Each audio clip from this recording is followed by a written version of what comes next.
Кәдімгідей адамдар біраз уже қосылып жатыр екенсіздер.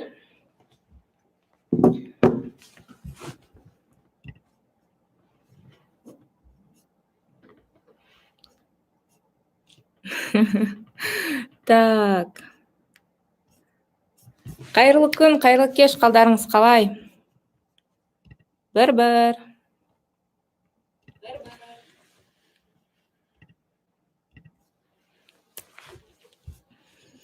Ал бірінші сұрақтар кетті. Эфир сақтала ма? Қалыңыз қалайсыз? Керемет. Так, бастаймыз. Бірден дауысым естіліп тұрса, видео көрінсе, техникалық ақаулықтар болмаса, бірден бастап кетеміз. Жақсы ма?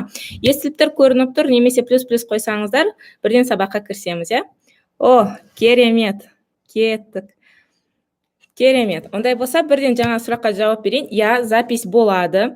Бірақ негенмен ақпаратты бірінші алу үшін, бонустарды бірінші алу үшін, энергияны алу үшін, өздеріңіздің сұрақтарыңызға жауап алу үшін сабақтың өзіне қатысқандарыңыз әлде қайда керемет, иә? Ондай болса кеттік, бірден ескеріп алайық. Бағана телеграм каналға да жазған болатынмын, иә? Қалам, дәптер дайын ба? Себебі бүгін тапсырмалар өте көп болады. Қолдарыңызда қалам және дәптер болу керек.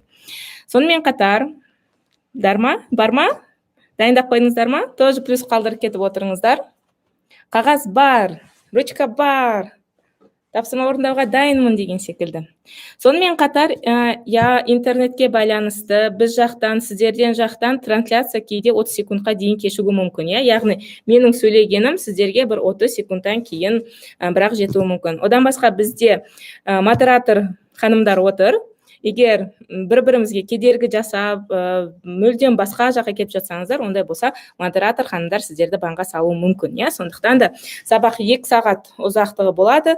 Дайын болсаңыздар, ондай болса кеттік. Жақсы ма? Дайынмын дейді, керемет. Ондай болса, бірден өздеріңізді таныстырып отырыңыздар. Қазір барлығына смс кетіп, сабаққа қатысып жатқан қатысушыларды кішкене күтіп отырғанда, сіздермен бірге танысып отырайық, Есіміңіз кім, қайдан боласыз, немен айналысасыз және бүгінгі сабақтан не күтесіз? Осыны жазып жіберсеңіздер болады. Мысал ретінде мен Назерке, Алматы қаласынан, митанушы, бүгінгі сабақтан ақшаға деген қарым-қатынасты жақсарту туралы білгім келеді деген секілді бір ауыз сөз жазып жіберсеңіздер болады. Қай қаладанмыз көрейікші? Қазақстан түкпір-түкпірінен, Қарағанды, керемет. Тағы да Тараз. Күшті, Ақтөбе, Алматы, Астана, Ақтөбе, Өскемен, Шымкент, Жаркент, Алматы. Қандай күшті, Тараз, Алматы. Супер. Ақтау, Астана. Не деген белсенді қатысушылар, осындай қатысушыларды өте қатты жақсы көремін.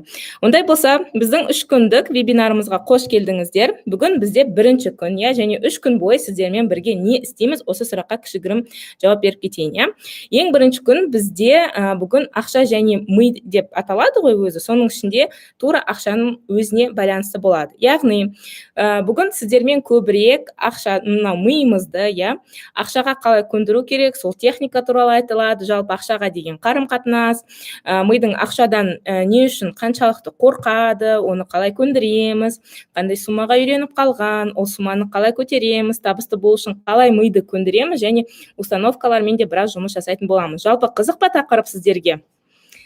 Өмірлеріңізді өзгертуге дайынсыздар ма? Ақшаға деген қарым-қатынасты жақсартуға дайынсыздар ма? Әрине. Ой, қандай керемет, Ислам мырза. Бірден зару жауап беріп отырсыздар. Я дейсіздер, керемет. Ондай болса, бүгін ақша туралы өте көп айтамыз. Ертең күні бойы біз қарыз тақырыбын ашамыз. Яғни, шыны керек, қазір статистика бойынша әрбір бүкіл халқымыздың барлығында дерлік қарыз бар, өкінішке орай. Сондықтан да енді қарыз алмай, мейлінше ақшаға деген қарым-қатынасымызды жақсартып, енді қарыздан құтылу техникасы туралы, не үшін ала береміз, алмаудың қандай жолдары бар, енді алып қойдық, енді оны қалай қайтарамыз деген секілді сұрақтарға жауап беретін боламыз. Ал 3-ші күні сіздерді, қазір айтайын, әдет қалыптастыру, яғни ақшаға деген қарым-қатынас жақсартып алдық, қарыздарымызды жаптық. 3-ші күні енді нақты мақсат аламыз. Жалқаулықпен ары қарай әрекетке көшпей, жата бергеннен гөрі нақты әрекетке көшіп, қорқынышпен жұмыс жасап, және өзімізді дамытудың стратегиясын алатын боламыз. Қалай 3 күннің тақырыбы сіздерге ұнай ма? Эмоджи қалдырып кетіңіздерші, күшті, керемет деген секілді. Егер бұл тақырыптар барлығы сізге өтетін болса, давайте ары қарай жалғастырамыз. Керемет дейсіздер, иә? Здорово. Сонымен қатар 3 күн қатарынан сіздердің маған қазір дайректке ең көп келіп жатқан сұрақтардың бірі бұл әрине айналайын ми курсы туралы, иә. Сабақтың контентін бөлімін бергеннен кейін, сабақтан кейін мен сіздерге ең жиі қойылып жатқан дайректегі бұл курс не туралы, кімдерге арналған, бағасы қандай, сол туралы толық айтатын боламын. Уәде еткендей, және осы 3 күн вебинардың аясында ғана бұл курсқа жазылуға болады, бірақ бұл сабақтың соңында. Келістік пе? Ондай болса, бүгінгі сабақта сабақ сақталады. Записке былай жасайық, запись болады, сабақ сақталады. Оны сіздер көресіздер.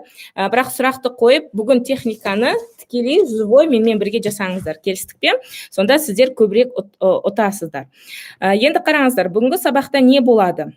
Ақшаға деген қарым-қатынастан бастайық, өйткені бұның барлығын қайталап өттім ғой. Сонымен ақша деп жатырмыз, ми деп жатырмыз, бірақ сіздерге сұрақ. Неге миды танып, онымен жұмыс жасау маңызды? Не үшін сіздер жалпы бұл вебинарға вообще келдіңіздер? Неге қазір бұл тақырып өте актуалды деп ойлайсыздар? Қалай ойлайсыздар? Миды тану жалпы керек па, керек емес пе? Бұған дейін ешкім ми туралы мысалы тақырып қозғап та жүрген жоқ қой? Не үшін миды тану дәл қазір маңызды деп ойлайсыздар? Керек, әрине керек. Ал не үшін керек? Мысалы, бұған дейін миды тану керек деген секілді қозғап жүрген тақырыптар көрдіңіздер ме? Немесе мысалы мотивация беріп, давайте все әрекет етеміз, вот сіздерге инструментарий бар, бизнес ашыңыздар, бетіңізді сөйтіңіздер деп, мысалы басқа бағытта алып кетуге болушы еді, бірақ мен сіздерге тура ми деп айтудан жалықпаймын, және оның себебі неде? Қандай керемет сұрақтар жауаптар кетті, Так, өйткені подсознание деген теманы түсініп алып, соны өзгерту керек. Миды дұрыстамасақ болмайды екен еш нәрсе. Өте керемет. Миды бізді басқаратын болған соң. В точку, Меруерт ханым, өмірімді қалағандай сүру үшін. Білмейді екенмін, өте жақсы, ол да дұрыс, өйткені расымен де бұл тақырып қозғалмағандықтан көбісі жалпы миды тану, оны зерттеу деген сұрақтарға да жауапты көп жағдайда білмей жатады. Сондықтан да бүгін осы сұраққа прям жауап беретін боламыз. Ары қарай кеттік. Миға жүрек қалауын жасату үшін. Не деген күшті. Өмір қиындап кетті. Бүгін барынша жеңілдетеміз ондай болса. Бәрі миға байланысты. Дұрыс айтасыз, Нұреке мырза. Жетістікке жетуге, ми барлық іс-әрекетке жауап береді. Мінекей, дұрыс жауаптарды өздеріңіз ақ беріп жатырсыздар, яғни расымен де біздің бүкіл өміріміздегі әрекетті барлығын, біздің ми жауапты болғандықтан, біз миды тану арқылы өміріміздің өзгеруіне, оның нәтижеге, әрекетке жетуіне қалай да әсер ете аламыз, Мәссаған, не деген жауаптар кәдімгідей толып жатыр, ондай болса ары қарай бәленің бәрі баста дейді. Миды өзімізге жұмыс жасату үшін. Күшті ғой, сіздер прям сабаққа уже дайын болып келіп тұрсыздар ғой. Ондай болса қараңыздар. Мен сіздерге сонымен қатар, сіздер айтып жатқандарыңыздың барлығы дұрыс. Установкамен жұмыс жасау керек, дұрыс ойлау керек деген сияқты, бірақ мысалы ми танымай, басқа қолданыңызға инструмент беріп тастасам да болады ғой, бірақ миды танудағы қазір одан да өте маңызды нәрселер бар. ИИ туралы айтқым келіп отыр. Кім ИИ деген нәрсе не екенін кім біледі араларыңызда? ИИ-ді егер расшифровкасын айтатын болсам, искусственный интеллект деп аталады. Жоқ. Искусственный интеллект туралы қандай естулеріңіз бар? Ол не?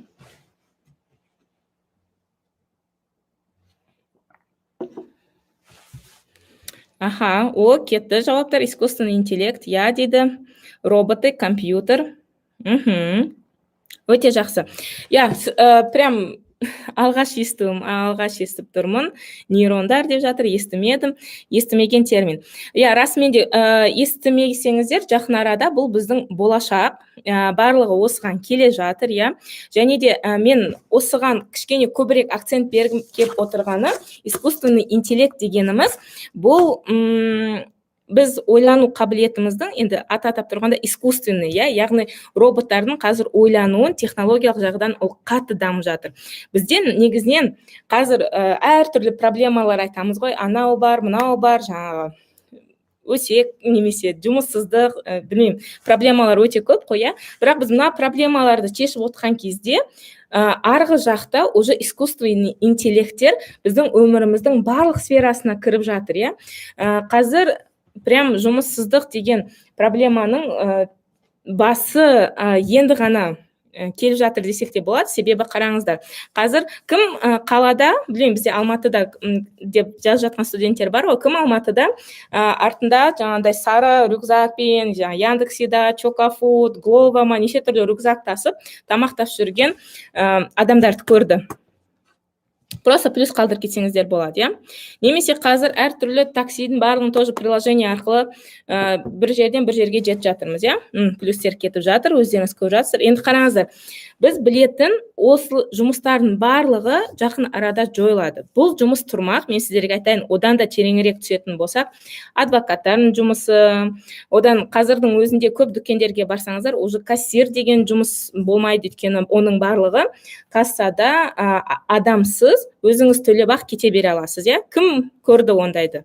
Көрдім деп жаза салсаңыздар болады.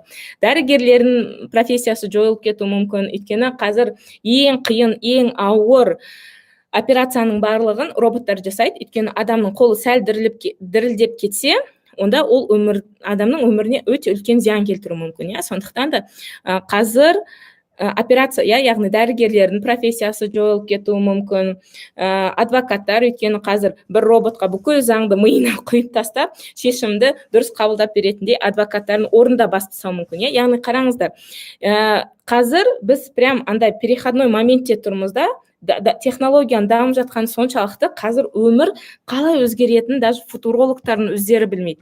Футуролог дегендер, олар көбінесе якобы өздерінше болашақты болжайтын адамдар ғой, олардың өздері таң болып, не істерін білмей жатыр. Сондықтан басындағы слайдқа қайтадан өтейін. Не үшін мен сіздерге бұл тақырыпты қатты ашып отырғаным, біз максималды тұрғыдан миымызды танитын болсақ, иә, яғни ми қалай шешім қабылдайды, ойлау қабілетімізді жақсартып, бізді мынау искусственный интеллект басып кете алмайтындай өзімізді жақсы танитын болсақ, біз әр қашанда бәсекеге қабілетті адамдар қатарында боламыз, иә.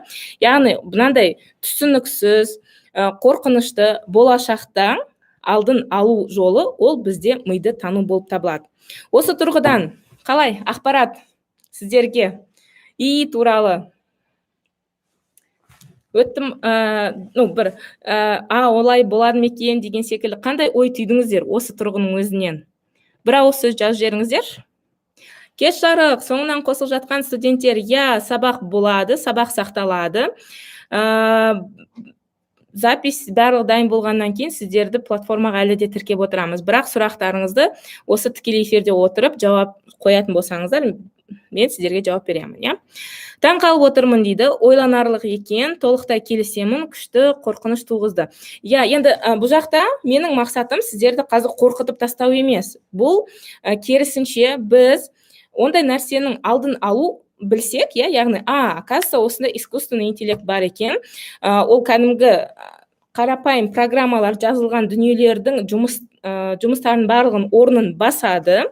Ондай болса, не істеуіміз керек? Шешім, оның алдын алу жолы өзіміздің миымызды тану. Өзіміз қалай шешім қабылдайды.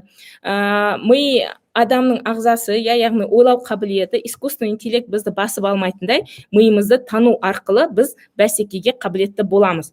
Осы ойды түсіндіңіздер ғой? Қатты ойға қалдым дейді. Мені көрдіңіздер ме? Бізде негізінен қазір ең көп даму керек, ең көп өзімізді қолға алу сәт, ол дәл қазіргі сәт. Бізде андай әртүрлі проблемаларды айта бермей, кәдімгідей өзімізді танып, өзімізді дамытатын сәт, ол қазіргі сәт. Жақсы ма? Біраз нәрсе жеңілдейін деп тұр ғой. Біраз нәрсе жеңіл дегенімен, біз қазір ары қарай бәсекеге қабілетті болу үшін керісінше өзімізді қатты дамытуымыз керек. Сол кезде ғана біз сол роботтарды басқаратын жұмыстармен жұмыс атқара аламыз. Жақсы ма? Тақырып өте ауқымды екен. Ол жақсы, бірақ қараңыз, бұл жақта енді ең басты айтқым кеп тұрған ой, бұл өзімізді танумен, өзімізді дамытудан тоқтатпау, әр қашанда өзімізді зерттеп, миды зерттеп отыру. Жақсы ма? Ары қарай кеттік. Бұл тақырып ондай болса қозғап, сіздермен бірге айтуға мен кіммін, иә? Кім мені таниды жалпы? Танымайтын болса жазыңыздаршы, мен сізді танымаймын. Реклама арқылы бірінші рет қана келіп тұрмын деген секілді. Ал танитын болсаңыздар, қайдан танисыздар? Танимын. Мен танимын. Керемет. Танымаймын келді. Бірінші рет көруім. Жақсы. Плюстар кетіп жатыр. Шонбай медитациясы дейді. Инстадан танимын. Керемет. Шонбай университет танимын. Жақсы. Танымайтын адамдар да бар екен, танитын адамдар бар екен, иә? Өте жақсы. Енді қараңыздар. Ой, қандай күшті, прям аудитория деген супер ғой, бүгін вообще супер. Енді қараңыздар, кішігірім танымайтын адамдарды отырғаннан кейін кішігірім ғана өзімді таныстырып отырайын. Бұл бүгінгі сабақ менің өмірбаяным емес, тек қана кәдімгі контент өте көп болады, сондықтан кішігірім ғана таныстырып өтейін. Менің есімім Назерке, тегім Құлжабай, сана орталығының негізін қалаушымын. Көп кісілер қазір Шонбай медитациясынан деп жазып жатыр, иә, расымен де ең басында Шонбай онлайн университет Versus академиясы болғаннан бері басынан бастап бірге жұмыс жасағанбыз. Ол жақта методист маман болдым. Қазір 50-ден астам курстың методологиясын жасап шықтым, иә. 500-ден, по-моему, уже 500-ге жақында қалды. 500 адамға дейін уже консультация бердім, иә, митану арқылы. Және қазір енген жоқ, бірақ штаб аясында оқырманыңызбын. Рахмет, Назира ханым. Штаб аясында да методология бойынша наставникпін, және ми бойынша да әртүрлі сабақтар беремін. Хорошо?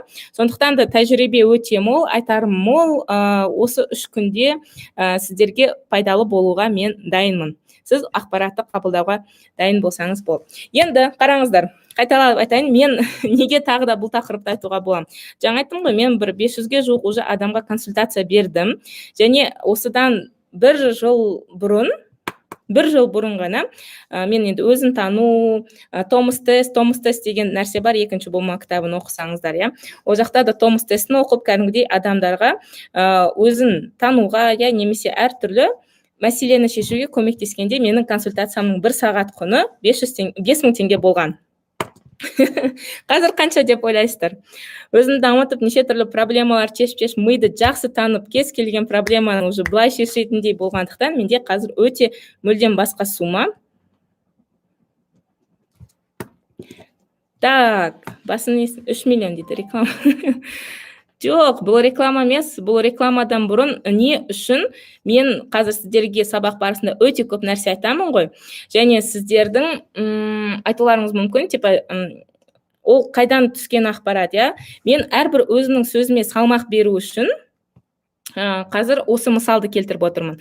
Я, дұрыс айтасыз, Гүлсара ханым, мысал ретінде 1 жыл бұрын 5000 теңгеге берген консультацияны мен қазір уже 150 000 теңгеге берем. Яғни маған сонымен қатар миды жақсы танып түсінгелі, маған өте көп кәсіпкерлер келіп, өздерінің потолоктарын жаңағыдай үлкенірек, иә, көбірек мақсатқа жетуге, көбірек сумаға жетуге маған қазір өте беделді, оборот үлкен кәсіпкерлер өте көп келеді, иә. Яғни бұны мен айтып отырғаным, сіздер бұл жақтан маған консультацияға жазылу деген нәрсе емес. Жоқ, мен консультацияға ол бірнеше ай бұрын жазылу керек, және мен оны, скорее всего, даже қазір уақыт өте тығыз болғандықтан алмаймын. Бірақ қараңыздар, мен қазір айтатын нәрсенің барлығын кәдімгідей өздеріңізге сіңіріп алуға тырысыңыздар. Жақсы ма? Өйткені әрбір айтылатын сөз, техника барлығы мен осы 1 сағатта, мысалы 150 000 теңгеге беріп, басқа адам проблемасын шешуге беретін ақпаратты бүгін сіздерге беремін. Жақсы ма? Сондықтан, қалай, өтті ма, өтпеді ма? Тыңдайсыздар ма, тыңдамайсыздар ма? Сіздің консультацияға жазылуға ниет еттім. Керемет.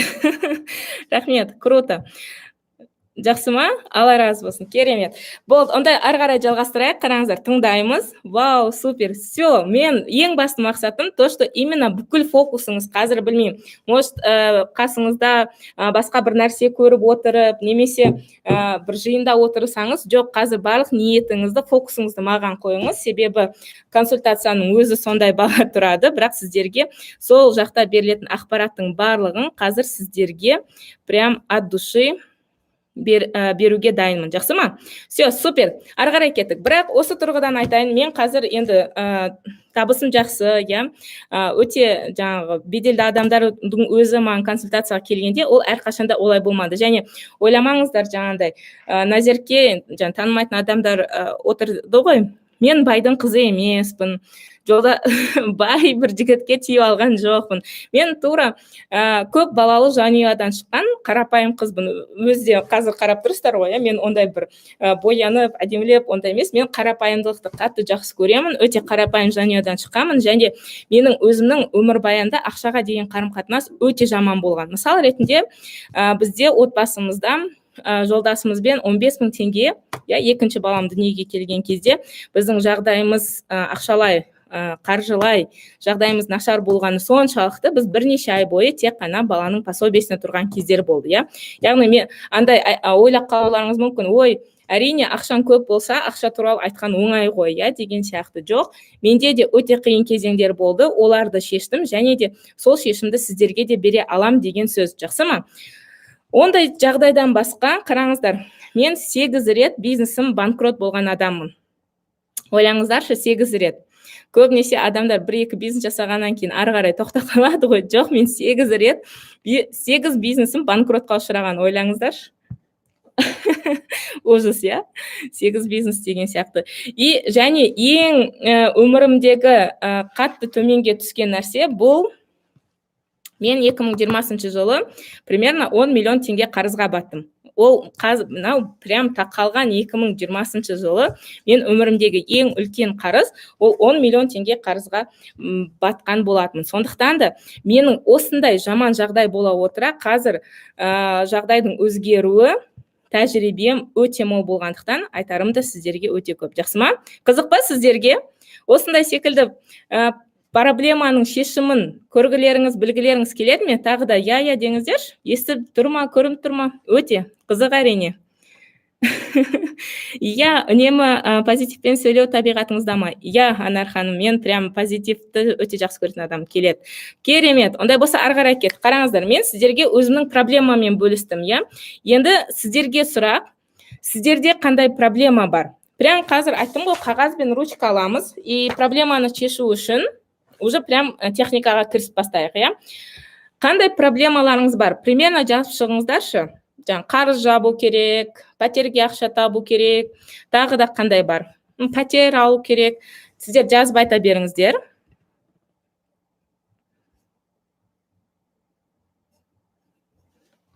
Кредит, рассрочка, жалқаулық.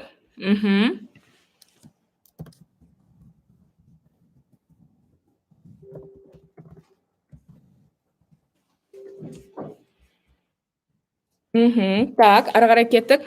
Қарыз, кредит, кредиттер, бизнес, кредит. Прям ертең от вебинар болайын деп тұр ғой. Ертең қарыз тақырыбын ашқан кезде прям бойдарыңыздың барлығын жабатын нереально күшті ақпараттар болады. Прям екінші күні сіздерде қазір жарамыз сіздермен бірге. Зарплатамен ғана өту.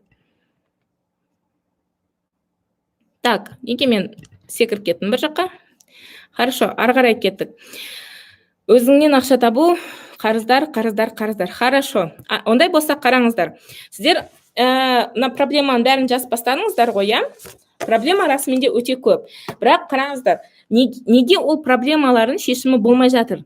Неге біз ол проблемаларды көбінесе шешуге проблема болып жатыр? Қалай ойлайсыздар? Қосымша табыс, ниша табу керек. Хорошо. Енді қараңыздар. Қазір ашы шындықты айтамын. Ол өте ашы, сондықтан дайын болыңыздар. Жақсы ма?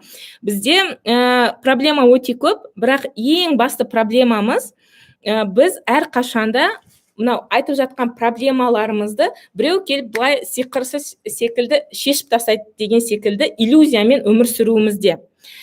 Біреу келеді қарызымызды, давайте осылай сұрақ қояйын сіздерге. Кім солай ойлайды? Қазір плюс қойып отырыңыздар, Қарызды бір күтінде жаба саламыз. Қаншама қарыз жабылып жатыр бір кезде или біреу ақша береді, қарыздың бәрі жабылады, немесе біреу маған көмектеседі, бір нәрсе ұтып аламын, немесе мынау ғой ең басты сұрақ. Кімнің ойынша мына қарыз жиналып жатыр, и біз оны алып бір сәтте жаба саламыз да, сосын болды, мінекей қарыздың бәрі жабылды деп рахаттанамыз деген оймен кім өмір сүріп жатыр?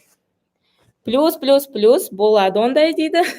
Мен олай емес.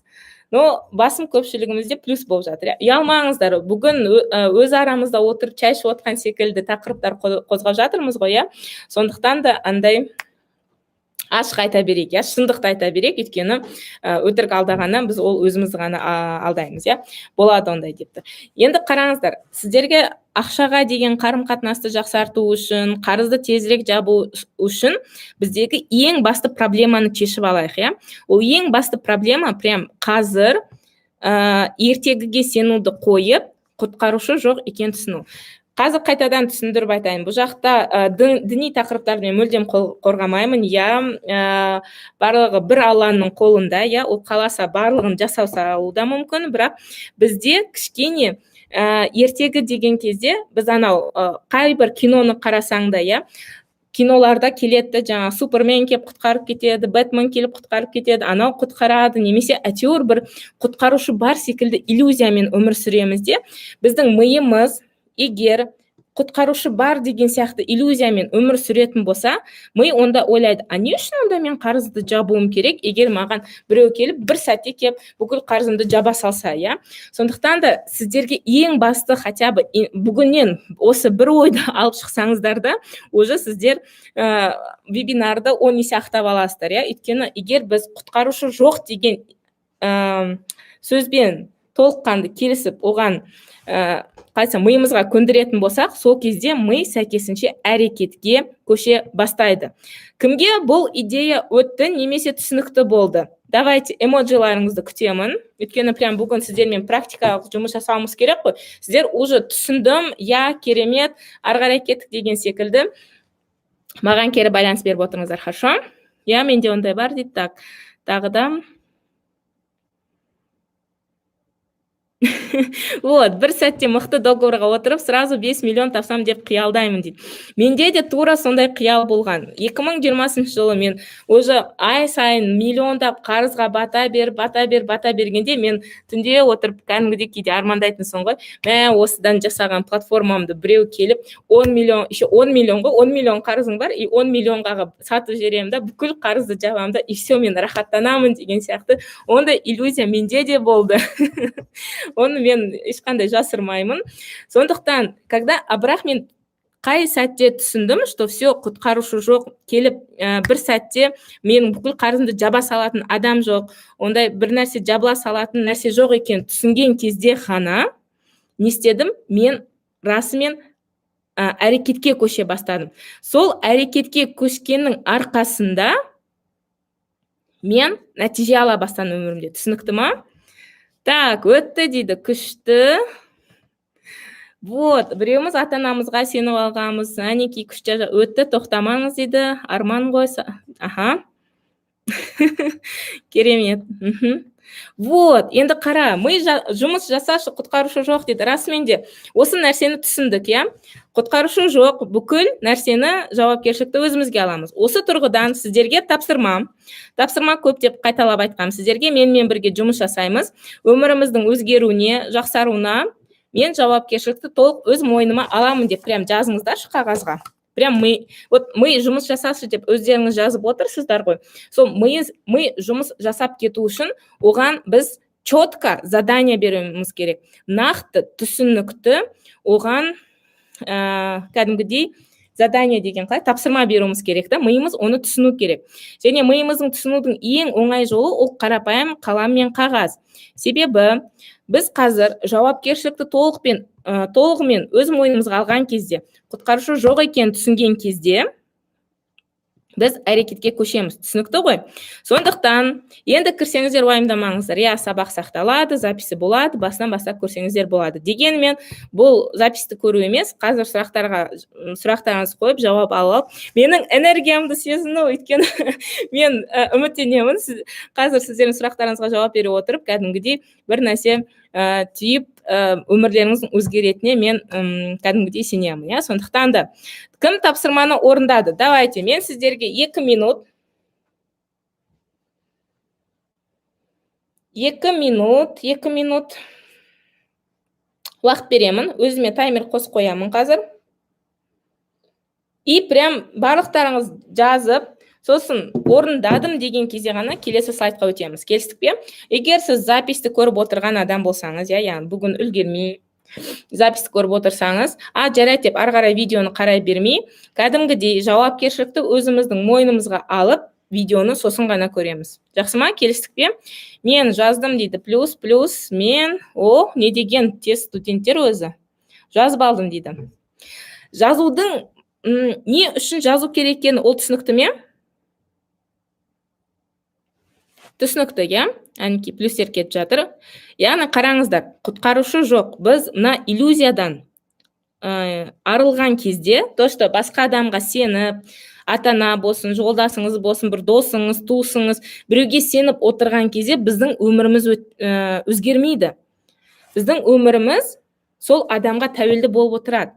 Сондықтан, егер өміріңіздің өзгеруін қаласаңыз, жақсаруын қаласаңыз, жауапкершілікті толықтай өз мойныңызға алу, ол прям ең алғы шарт болып есептелінеді. Жақсы ма? Түсінікті миды сендіру үшін жаздым, миға сигнал жіберу үшін жаздым. Не деген адамдар өзі? Тез жаза қойыңыздар. Ондай болса уақытта уже өтіпті. Барлықтарыңыз жазсаңыздар, түсініп қойдым, жазды дейді. Жақсы. Ондай болса ары қарай кеттік. Енді біз жауапкершілікті алдық. Және тағы да бір ой сіздерге жеткізгім келіп отырған.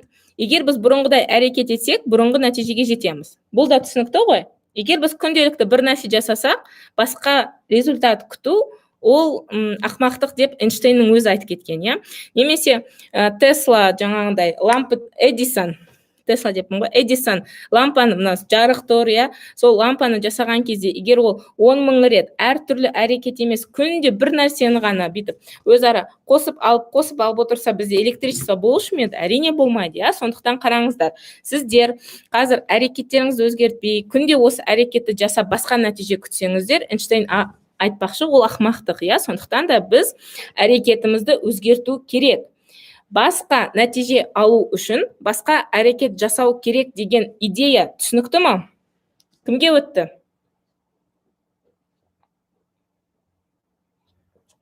Яғни қараңыздар, біз егер әрекет өзгермесе, нәтиже өзгермейді. Дұрыс қой? Дұрыс, оны қатты бір талқылаудың аса бір қажеті де жоқ шығар, Енді қараңыз, бірақ біз оны түсінеміз, басқа әрекет жасау керек, басқа нәтиже аламыз деп ойлаймыз да, біз бірден неге көшеміз? Әрекетті өзгертуге көшеміз. Ол дұрыс, ол қарапайым. Мысал ретінде, егер мен, қандай мысал келтірсем? Дұрыс тамақтанбай, өзім жақсы бір денсаулығым жақсы сезінген қаласам, ондай болса мен хотя бы қарапайым дұрыс тамақтануын бастауым керек, Яғни әрекетім өзгеру керек. Бірақ қараңыздар, әрекеттен де төмен нәрсе бар. Яғни қараңыздар, мынау бізде әрекет болса, әрекеттен төменірек нәрсе бар. Кәдімгі не бар ғой бізде? Айсбергтің фотосын білесіздер ғой? Басы ғана 20% судың үстінде, қалған 80% судың астында тұрады, Сол сияқты айсбергтің астындағы 80% ол біздің ойлау қабілетіміз. Әрекет негізінде ойлау қабілетімен әдет жатыр. Бұл да алғы шарттардың бірі. Себебі қараңыз, барлығымыз кім әрбір дүйсенбі сайын жүгіріп, немесе дұрыс кітап оқуды әдетке айналдырғысы келді. Осыны айтыңыздаршы, мысалы, каждый понедельник дұрыс тамақтанамын, немесе келесі дүйсенбіден бастап жүгіріп бастаймын, келесі дүйсенбіден бастап ерте тұрамын, келесі дүйсенбіден бастап уақытылы жатамын деген секілді. Кімде ондай бар? Мен ғой дейді. Мен. Автобус кететін жерден самолет кетеді деп күткен сияқты ғой. Вот, дұрыс айтасың, Мөлдір ханым. Прям мен. Сол, мен ғой дейді. Вот, енді қараңыздар. Біз нәтиже алу үшін әрекет өзгерту керек екенін түсіндік, және біз әрекет жасамайды емес, жасаймыз. Біз все, мен ертеңнен бастап таңертең жүгіремін деп, кәдімгідей мотивацияны жинап аламыз. Бір күн таңертең тұрып жүгіреміз, екінші күн таңертең жүгіреміз, үшінші күні аламызда қорылдап ұйықтаймыз, Өйткені алғашқы 2 күн таңертең тұрғанымызды өтеу үшін тағы кәдімгідей бір күн бойы ұйықтап жатамыз, Сондықтан да, мынау әрекетті ғана өзгерту ол жеткіліксіз. Әрекеттің тұрақты түрде болу үшін біз не өзгерту керек екенбіз? біз ойлау қабілетін өзгертуіміз керек, әдетті өзгертуіміз керек. Яғни тек қана все кітап оқимын деп алғашқы рет оқып ары қарай қалдыра салу ол жеткіліксіз, яғни әрқашанда әрекеттен де тереңірек нәрсе бар. Ол біздің ойлау жүйеміз, ол біздің әдетіміз. Түсінікті ма осы тұрғыдан? Енді қараңыздар, миды тану алғышарт деп жаздым. Точно дейді. Вот, прям менің оқырмандарым, менің вебинар қатысушыларым не деген күшті аудитория. Енді қараңыздар, миды тану алғышарт. Қазір прям сіздерге не реально түсінікті болады. Мынау аналогияны өзіме де сіздерге ұмытып кетпеу үшін презентацияның өзіне жазып қойдым. Мысалы, Непал мен Дубай деп жазып қойыппын. Енді қараңыздар. Сіздерге сұрақ. Тағы да миды тану алғышарт деп отырмын, Мысал келтірейік. Сіздерге сұрақ, кім Непалға баруды хотя бы жоспарлады, немесе армандады, немесе мақсат қойды. Немесе Дубайдан бастайықшы. Кім Дубайға барды? Сұрақ осындай. Кім Дубайға барды, немесе барғысы келеді, немесе мақсат қойды, арман қойды, яғни Дубайға барамын деген секілді. Плюс қойыңыздар, немесе мен барғым келеді, аха, өте жақсы, армандап жүрмін. Күшті, плюстер кетті. Барғым келеді. Вот, тема, Не үшін именно Дубайға барғыңыз келеді? Сұрақ тағы да сіздерге. Неге сіздер, мысалы, Непал деген қандай мемлекет екен кім біледі? Непал деген мемлекет танисыздар ма? Немесе Чад деген мемлекет бар кәдімгідей. Минус кетті, минус. Аха. Жоқ, ол Үндістан емес, Африка емес. Непалды білесіздер ма? Непал ол Африкада емес қой, что? Или Африкада ма? Или мен басқа мемлекетпен шатастырып отырмын ба? Сұрақ қайтадан айтайын. Кім Непалға баруды армандап или мақсат тұтты? Ол Азиядағы ел, Африка емес негізі. Ана жақты кәдімгідей дискуссия кетті ғой. География. Минус. Хорошо. Ладно, Непал емес, қазір бір басқа бір мемлекет айтайын.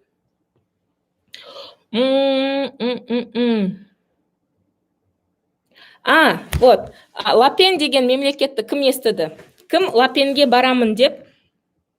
Лапен деген мемлекет туралы естулеріңіз бар ма? Кім ол жаққа барамын немесе? Непалды көптеріңіз біліп тұр екенсіз, мен ешкім білмейтін шығар деген үмітпен жазғам ғой, сөйтсем арамызда географтар да отыр, Ол қандай ел? Білмеймін.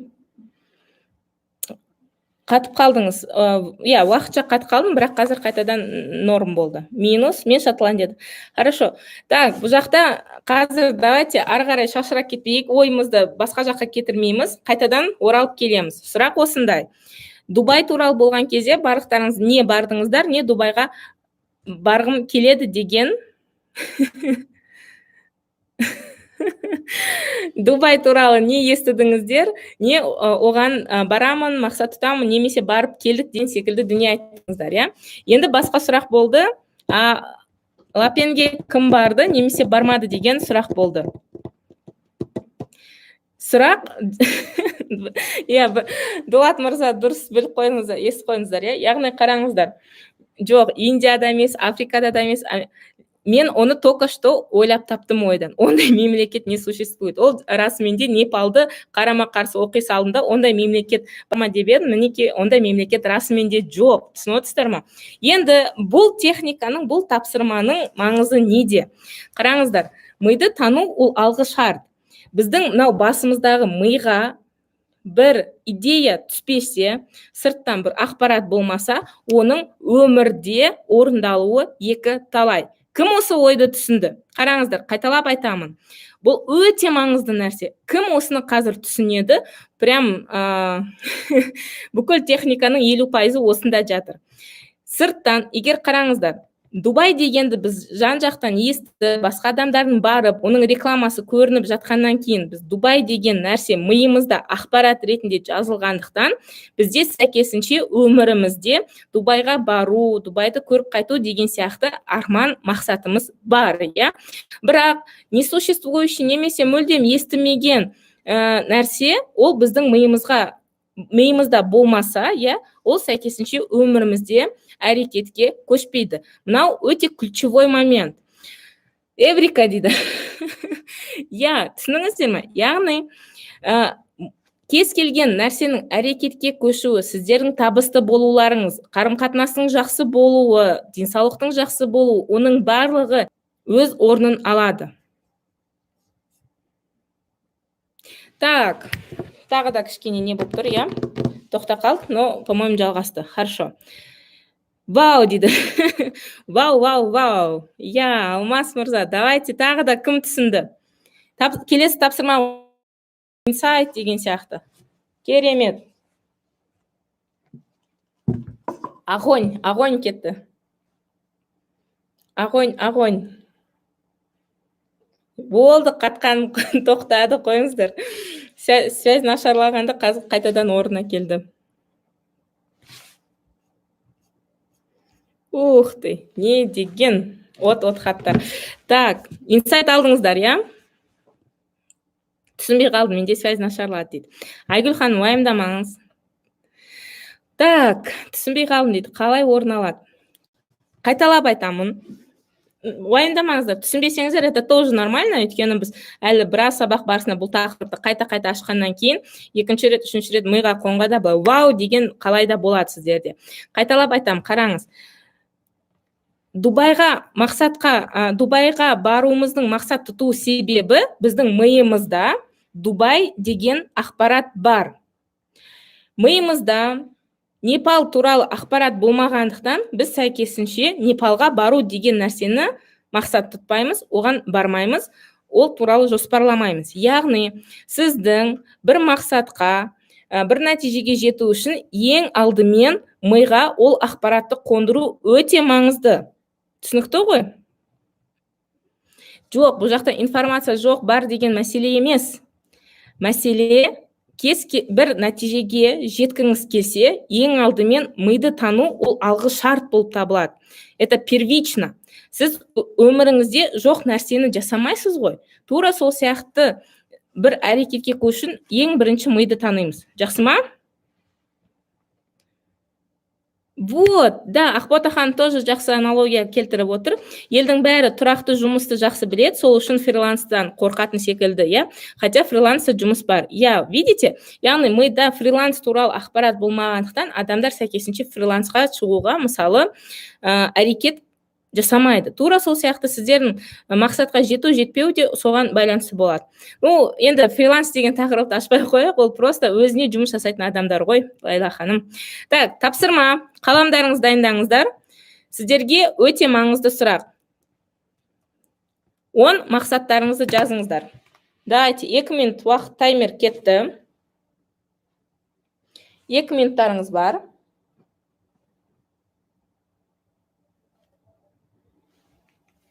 Қалам дәптерлеріңізді алып, өздеріңізге ақша не үшін керек, 10 мақсатты жазып шығыңыздар.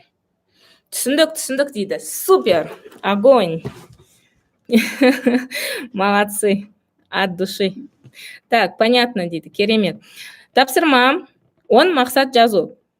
Чатқа жазудың қажет жоқ, прям қағазбен ручка аласыздар да 10 мақсат жазып шығасыздар.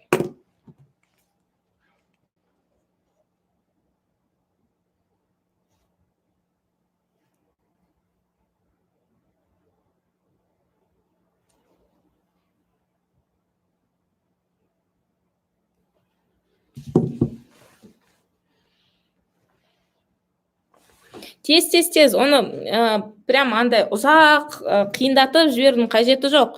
Сабақ барысында біз тез результат алып, прям тәжірибеде тапсырмаларды орындау үшін ойыңызға не келеді, прям жаза беріңіздерші. 54 секундтарыңыз қалды. Вообще разница жоқ, Жансай ханым, қазіргі шақ, болашақ па, вообще қандай 10 мақсатыңыз бар. Және енді кез келген мақсатқа жету үшін бізге қазір ақша керек қой көп жағдайда. Сізге ақша не үшін керек? Сол сұраққа жауап берейікші. 10 мақсаттарыңызды жазып шығыңыз.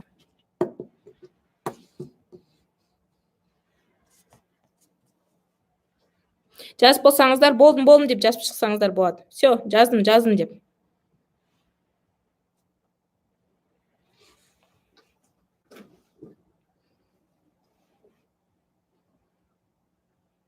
Ух ты, болдым, жаздым. Прям 10 штук жаздыңыздар ма? Жазып бітірді. 10 шықты ма сіздерде кәдімгідей? Уақыт бітті. Мәсан, болдым дейді. Керемет. Тесе жаздым дейді, 8 жаздым. Хорошо. Прям барлықтарыңызға 10 штук шықты ғой, иә? 9-ын жаздым, 8-ін жаздым. 7 шықты. 10 жаздым. Кімде андай бір ощущение болды? 10-ға жеткізе алмай жатқан адамдар бар ма? Біреу жазды, екеу жазды, и содан кейін бітіп қалды. Блин, көбінесе ол қалай арман? Біріншісі, скорее всего, пәтер, иә, баспана, сосын көлік, сосын, скорее всего, путешествие, сосын в основном ата-ана қосылады, иә, ата-анаға көмектесу, туысқа көмектесу деген сияқты. Прям точка-точка келіп жатырмын ба сіздерге? Дәл дейді. Жақсы жұмысқа тұру, немесе андай пассивный табыс алу деген сияқты. Уже 5 бар, иә, скорее всего. Дәл. Я, дейді, дәл солай. Дөп түстіңіз. Вот, өйткені көбісіміз неміз бірдей ғой. Кредит жабу, иә, ол да бар. Жер көру, білім алу. Керемет. Енді ондай болса,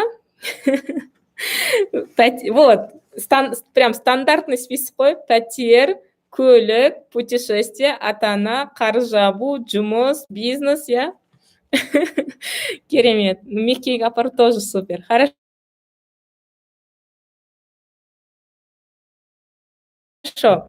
Енді 10 мақсаттарыңызды жаздым. Енді сұрақ, ал неге мақсаттарыңызға жетпедіңіздер? Бум!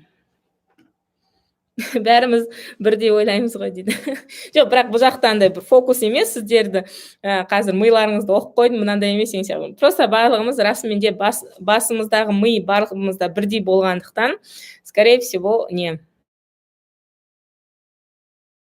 Жоқ, страх.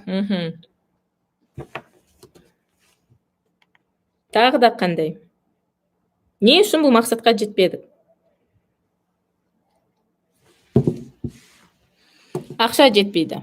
Хорошо, қиялы, дұрыс әрекет жоқ. Білім аз. Сенімсіздік, қорқу, прям қорқыныш деген өте көп екен, иә? Байып кетсем, қыз ақшамды ұнатып қосалма деп қорқам дейді. Мәсан, не деген так. Күшті бір установка. Прям точку нетіпсіз ғой. Әрекет. Хорошо, енді қараңыздар. Мақсатқа жетпегеніміздің басты өздеріңіз айтып жатқан қорқыныш бар, иә, ақша жоқ. Енді бұның барлығын мен сіздерге қазір ғылыми тұрғыдан айтайын, не үшін оған біз жетпейміз. Бізде осыдан 1960 жылдың өзінде Пол Маклин триединого мозга деген теория жасап шыққан. Қараңыздар. Кішкене енді ғылыми сөзбен сөйлейік, хорошо? Теория триединого мозга деген не? Мынау енді бұл просто картина, бұл біздің ми емес, ол мидың якобы суреті, иә. Енді қараңыздар, осы ми ол негізгі 3 бөлімнен тұрады. Бізде сонау 5 адамзат дүниеге пайда болғалы, иә, жер шарында пайда болғалы, ең бірінші адамның миында дамыған мидың бөлігі ол рептильный мозг деп аталады. Рептильный мозгтың ең басты жауап беретін функциясы ол инстинкт, выживание, және мынау 5 орган чувств болу, иә, яғни бұл мидың ең басты функциясы просто бізді тірі аман-есен сақтау. Болды, оның басқа мақсаты жоқ. Түсінікті ма? Ары қарай кеттік. Екіншісі мозг млекопитающего, немесе оны тағы да лимбический мозг деп айтып жатады. Ол бізде эмоцияға, памятке, соларға жауап береді. Мысал ретінде кейде бір мелодрама көріп отырып, көзімізге жас алып, яғни көңіліміздің босап кетуі деген сияқты дүниенің барлығына осы мидың екінші бөлігі жауап береді.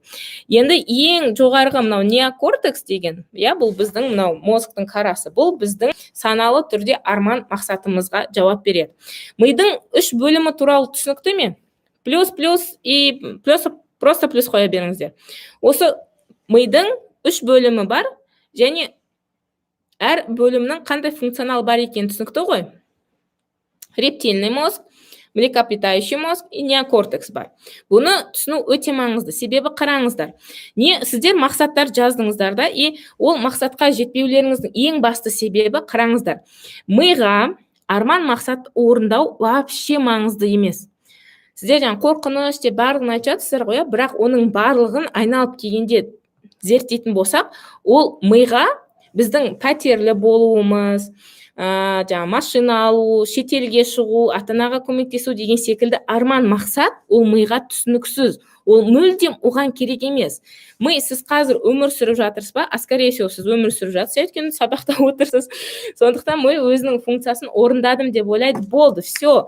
Ол айтады, все, мысалы, Назерке өмір сүріп жатсың, мұрның демалып жатыр, аузыңмен тамақ түсіп жатыр, сырт жан-жақты көріп естіп жатырсың, бітті. Осы саған жеткілікті деген сияқты. Ми өзінің базовый функционалын орындады ма, болды. Оған арман мақсаттың ешқандай қажеті жоқ. Сол себепті де біз мынау рептильный мозг тұр ғой ең астында. Сол дәрежесінде ойланғандықтан біз арман мақсатқа жетпейміз. Яғни миымыз мынау дәрежеде екеуін көндіре алмағандықтан біз неокортекс деңгейінде арман мақсатқа жетпейміз. Бізге просто өмір сүрсек, миға сол жеткілікті болды. Сол үшін де біз өзіміздің арман мақсатымызға жетпейміз. Түсінікті ме? Осы тұрғыдан, яғни қайтадан не үшін миды тану деп айтып жатырмын. Мен де 8 бизнесім банкрот болды. Ойлаңыздаршы, 8 бизнес, құдайым-ау, адамдар бір екінші, үшінші бизнесте банкрот болса тыйылады ғой. Жоқ, мен бір тынымсыз адаммын ғой. Аш 8-ші бизнеске дейін банкрот болып, мынау 9-ші бизнесте миды түсінген кезде ғана мен аттым ғой, кәдімгідей күшті нәтиже алдым. Сондықтан да мен сияқты қиналмай 8 бизнесте банкрот болмай, нәтижені ми тану арқылы ғана жетсе екен деймін да. Түсініп отырсыздар ма? Неокортекспен қалай ойлауға болады? Қазір жетеміз оған.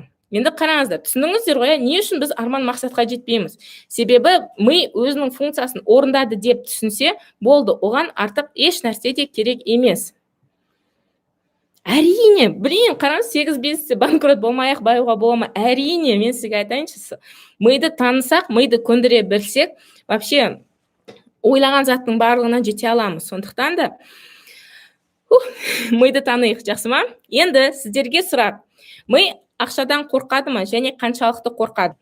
Давайте осында техника жасаймыз. Қазір барлықтарыңыз мен даусымды естіп тұрсыздар, я? Сондықтан сіздерге неге қорқады? Қорқады, қазір неге қорқатын түсінеміз. Барлығымыз арман мақсатымызды жаздық, я? Бірақ не үшін оған жетпейді? Себебі ми ақшадан қатты қорқады. Оны қалай түсінсек болады? Давайте былай жасаймыз. Қазір барлықтарыңыз көздеріңізді жұмыздар. Бұл қазір мен сіздерді бір медитация айтып ұйықтататын нәрсе емес, ол просто көз алдарыңызға елестету ыңғайлы болу үшін ғана. Көздеріңізді жұмыңыздар және көз алдыңызға ай сайын қанша табыс табасыз, соны елестетіңіз. 100.000 теңге, 200.000, 300.000, 500.000, может ай сайын миллион табасыз, білмеймін. Қандай сумма табасыз, соны көз алдыңызға елестетіңіз. Елестеттік пе? Давайте не чатта жазып отырсыздар, мен сіздерге елестет десем, сіздер чатта жазып отырсыздар. Енді белсенділігіңізге тәнтімін, әрине. Жоқ, медитация жасамаймыз, уайымдамаңыз. Енді қараңыз. Давайте техниканы ары қарай жасаймыз. Көздерімізді жұмамыз. Ай сайын табатын табысымызды көз алдымызға елестетеміз және оны 10-ға көбейтеміз. 10-ға көбейттік пе? Сол сумманы енді сіздердің карточкаларыңызға түсті деп елестетіңіз. Мысалы, 100.000 миллион түсті, 10 миллион түсті, 5 миллион түсті, кайф, я? Прям нереально кайф, қарызы жабу деген кездесім, барып сразу қарызын жаба салым келеді, я? Бірақ жоқ, қарызы жабуға асықпаңыз. Сол, мысалы, қалтаңызға түскен миллион немесе 10 миллионды не істейміз? 20 миллион, о, жақсы. Енді қараңыз, оны карточкада виртуальный счетта емес, оны банкоматтың алдына барамызда ақшаны снимать ете бастаймыз. Банкомат қателеспесем 300.000 теңгеге дейін береді. 100.000 теңгені снимать еттіңіз, 200.000 теңгені шештіңіз, яғни көз алдыңыздағы сумманы алдыңызда, банкомат арқылы сумманы алдыңызда, банкомат арқылы наличкамен чештіңіз, и бүкіл қалтаңызға салып бастадыңыз. Джинсыға салдыңыз, или там костюмге салдыңыз. Прям елестетіңіз, қандай қалтаңыз бар, сол сумманы толықтай наличка ретінде қалталарыңызға салып алдыңыз. елестеттік, иә, ары қарай не істейміз? Сол ақшамен енді қалаға қыдыруға шығып кеттік. Давайте, қалада жүрміз. Алматыда болсаңыздар, давайте еще сәл төменірек түсейік. Кеш батты, жан жақта бір түрлі адамдар жүр. Қандай ой келді сіздерге? Сұрақ.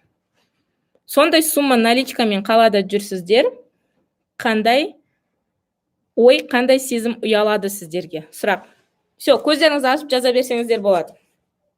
Елестетіп болдыңыздар ғой?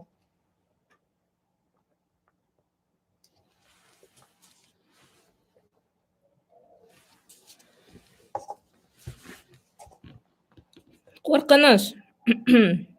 Жоғалтып аламын дейді. Қорқыныш.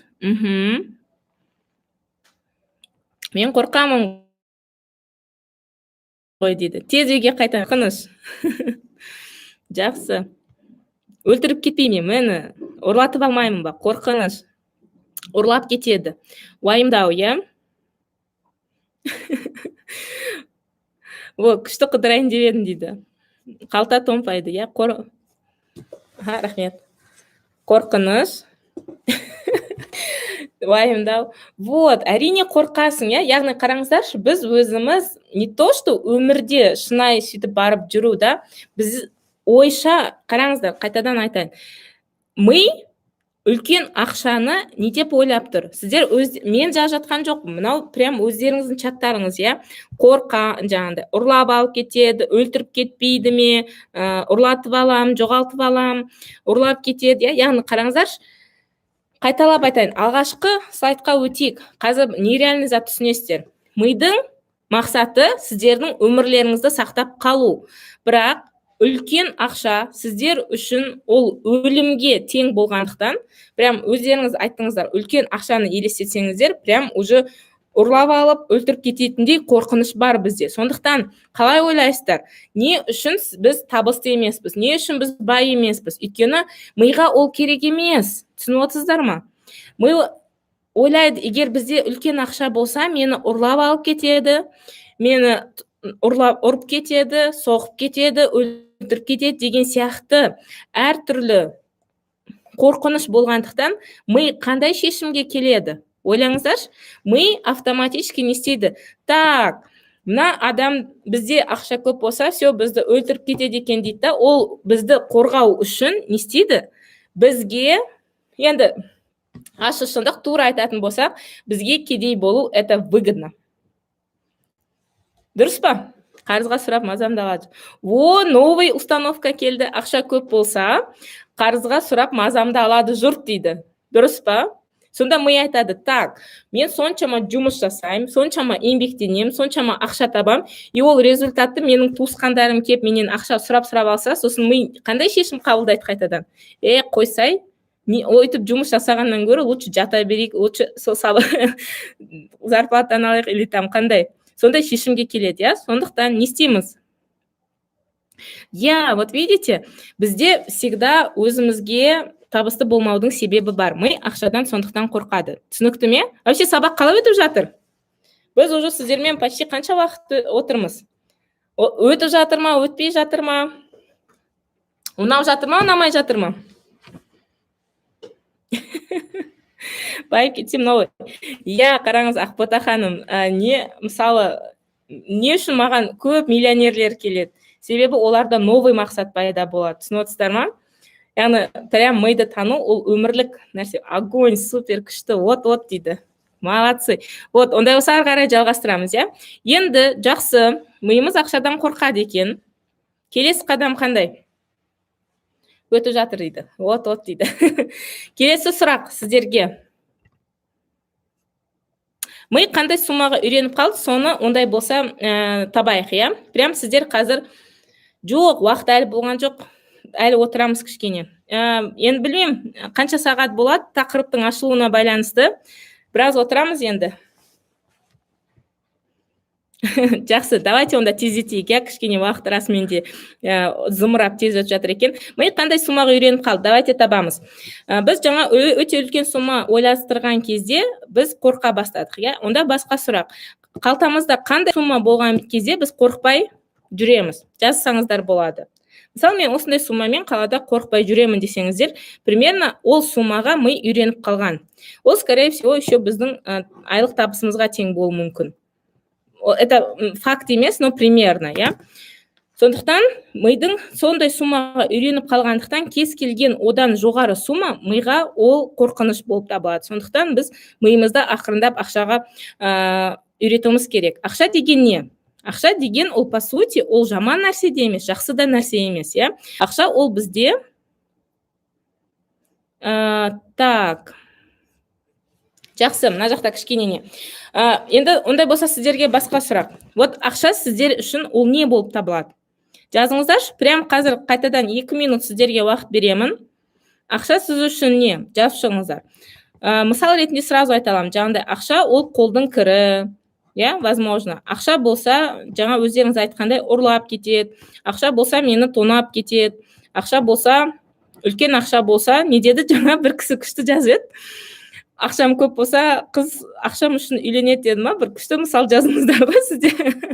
Вот, видите, яғни ол жігітке, скорее всего, көп ақша керек емес та, өйткені ол жаман қызға ұрынып қалуға қорыққандықтан, а зачем маған ақша? Лучше кедей болған кезінде маған қыз сол кезде үйленсін деген секілді қорқыныш болуы мүмкін, иә. Валюта алмасу құралы жақсы, ары қарай кеттік, мүмкіндік. Уақыт үнемдеу. Сіздер уже сабақты көріп кәдімгідей ақша алу инструмент. Жақсы, қараңыздар. Осы тұрғыдан бірден сіздерде сұрақ келуі мүмкін, иә. Менде ақшаға қатысты ешқандай негатив жоқ. Ақшаға қатысты тек қана мүмкіндік, еркіндік, ондай болса, менде ақшаға қатысты қандай установка болуы мүмкін десеңіздер, қайтадан жаңа болады, иә. Жаңағындай ақшамен жүрсіздер, қандай сезім болды, сол кезде прям жаза бастасаңыздар болады. Или жаңағыдай туысқандар сұрайды, бүйтеді деген сияқты.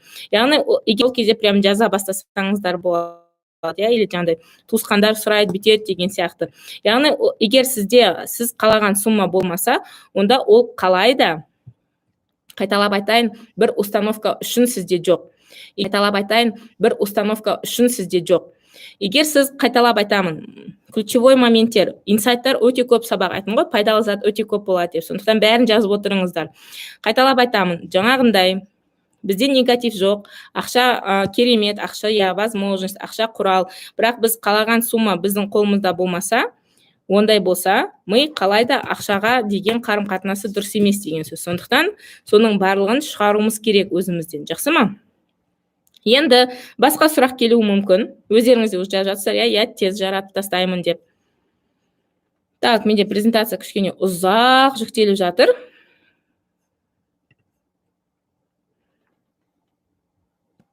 Так, ақша бар, бірақ қолда тұрмайды. Тез жаратып тастаймын. Міне, тура сіздер жазып жатқан нәрсе. Бұл жағдайда болса, жаңа біз айттық қой, ми үйреніп қалған сумма дедік, иә. Сол суммаға ми үйреніп қалғаннан кейін, одан да көп ақша тапса да, ми оны жаратып тастауға дайын тұрады. Немесе, мысалы, басында біз керісінше менен қарызға сұрайды деген қорқыныш болса, екінші жағдайда ақша көп болып кетсе, ол ақшаны жаратып тастау нәрсе бар, иә. Сондықтан да қалайда біз көбірек миымызда ақшаға үйретуіміз керек. Ақшаға үйретудің жолы, қараңыздар. Ең бірінші, кез келген негативті установканы бұл тек қана менің ойымша деп жазып шығамыз, иә. Қараңыздар, қайтадан сіздерге тапсырма, отырып жазасыздар. Мысалы, жаңа күшті мысал келтірді ғой бір кісі. Мысалы, жазасыздар, иә. Мен үлкен ақша, менде ақша көп болса, мысалы, қыз маған тек қана ақша үшін қарайды деген қорқыныш бар адамда, иә. Енді жоқ, 3 күн бойы 3 түрлі тақырып айтамыз, Нұрия ханым. Так что вообще бір-біріне ұқсамайды. Сондықтан әр күнге қатысу керек. Жақсы ма? Енді қараңыздар, жаңағындай установка болса, оны қалай жазу керек? Ол тек қана менің ойымша. Мысалы, менде ондай ой жоқ. Егер, мысалы, допустим, табысты жігіт болса, оған тек қана жалмауыз қыздар ғана кездеседі деген ондай ой менде мысалы жоқ. Немесе басқа жігіттерде ондай ой болмауы мүмкін, иә. Керісінше күшті болып, күшті қыз аламын деген ой болуы мүмкін, иә. Сондықтан кез келген бір ой болса, ол тек қана менің ойым. Это не факт, что адамдардың бәрі сөйтіп ойлайды. Сондықтан мен сіздерге қазір күшті техника беріп отырмын. Прям жазыңыздар. бір негатив болса, оны айтасыздар, ол тек қана менің ойымша. Осы сөзді айтқан кезде ми түсінеді, что ол заң емес.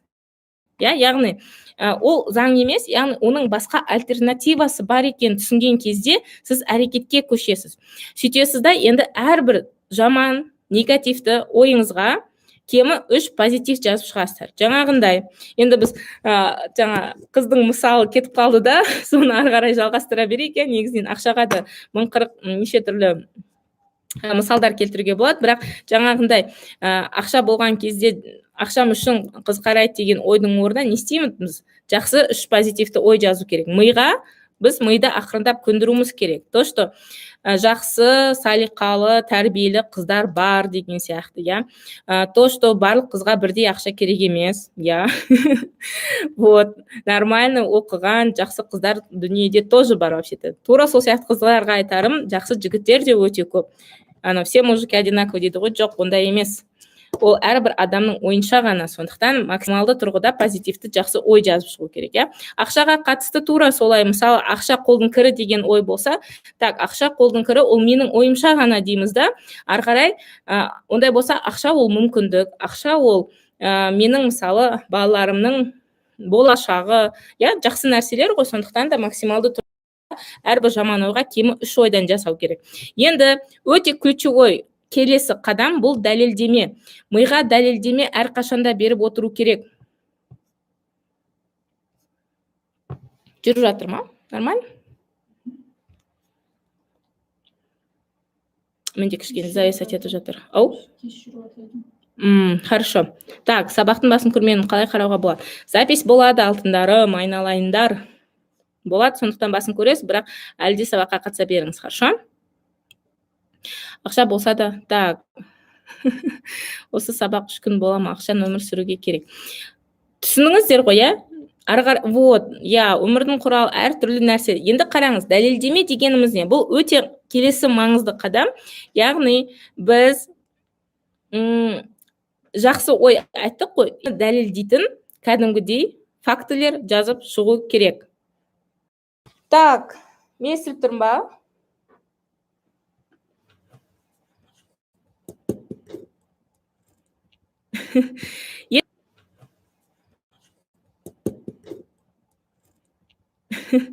Естіліп тұрмын ба? Давайте. 1-2-3 техникалық бір қайталап жіберейік. Кім мені естіп тұр, көріп тұр, плюс қалдырамыз, и ары қарай сабақты жалғастырамыз. Ақша ол су дейді. Все, плюстер кетті, онда жалғастырамыз. Вот, сіздің мысалыңызда ақша ол су, потом айтасыз, жоқ, ол менің ойымша ғана ақша ол су. Басқа адамдарда бар ғой накопление, депозиттер де толып жатыр, сондықтан да ол менің ойымша ғана дейсіз. Сосын оған 3 жақсы ой қоясыз. Ақша ол су емес, ақша ол накопление, ақша ол кәдімгі депозит, ақша ол иемдену, ол мүлік деген сияқты 3 нәрсе айтасыз да. И ең маңызды соңғы қадам бұл дәлелдеме іздеу. Себебі миымызға дәлелдеме болмаса, ол ми көнбей қалады. Дәлелдеме дегеніміз не? Ол біздің өмірде болып жатқан оқиғалардың бар болуын миға қайта-қайта көрсетеміз. Мысал ретінде не істейміз? Жаңағыдай ақша ол су дедік па, ары қарай миға біз дәлелдеме береміз. Мысалы, ең бай адамдардың тізімін аласыздар да, солардың өмір тарихын оқи бастайсыз, яғни басқа адамдарда дәлелдеме ретінде, вот, оказывается, или даже алысқа бармай қойыңыз, бай адам демей, көршіңіз, немесе обязательно ондай бар араларыңызда. Туысыңыз, или бір танысыңыздың ақша күшті жинайтын бір қабілеті бар. Сол әйтеу бір кейбір адамдар болады ғой, аз зарплата, үйде алып жүреді, машинасы да бар, сондай бар ма адамдар? Вот мен кейде тоже таң қаламын. Всегда ақша жинайтын, мысалы, немесе біздің ата-әжелерімізге тоже таң қаламын да, бір пенсиясына тамақты да алып үлгереді, әйтеуір бәріне жеткізеді ғой ақшаны, шіркін, сол ақшаны ұстаудың бір нелері ғой, андай, қайтсам, күшті ұстап иемдене алатын адамдар сол да. Сіз қарайсыздар да, жан-жағыңызға қарайсыз да, миыңызға қайта-қайта дәлелдеме бересіз. Прям өзіңізге жазып алыңыздар. Дәлелдеме, көп жазамын деген секілді. Так, мен сабақтың ортасында болған қатысты жазғам, негатив болмаса, болса қалай болады, ертең записте тағы көріп алыңыз, жақсы ма? Сосын дәлелдеме берген кезде ғана біздің миымыз жақсы қабылдайтын болады. Сондықтан енді ақшаға деген миымызды не істейміз? Жақсарту техникаларын береміз. Жақсы ма? Келістік пе? Вот, кредиті жоқ адамдар бар ма араларыңызда? Бар, иә. Кредиті жоқ бір таныс туыстар бола ма? Бар, иә. Сондықтан мысалы жаңағы кредит деген сияқты қайтадан жаман ойлар болса, оны да жақсыға ауыстырып, миға дәлелдеме берген кезде ми ақшаға көне бастайды. Миға деген мидың ақшаға деген қарым-қатынасы жақсара бастайды. Түсінікті ме?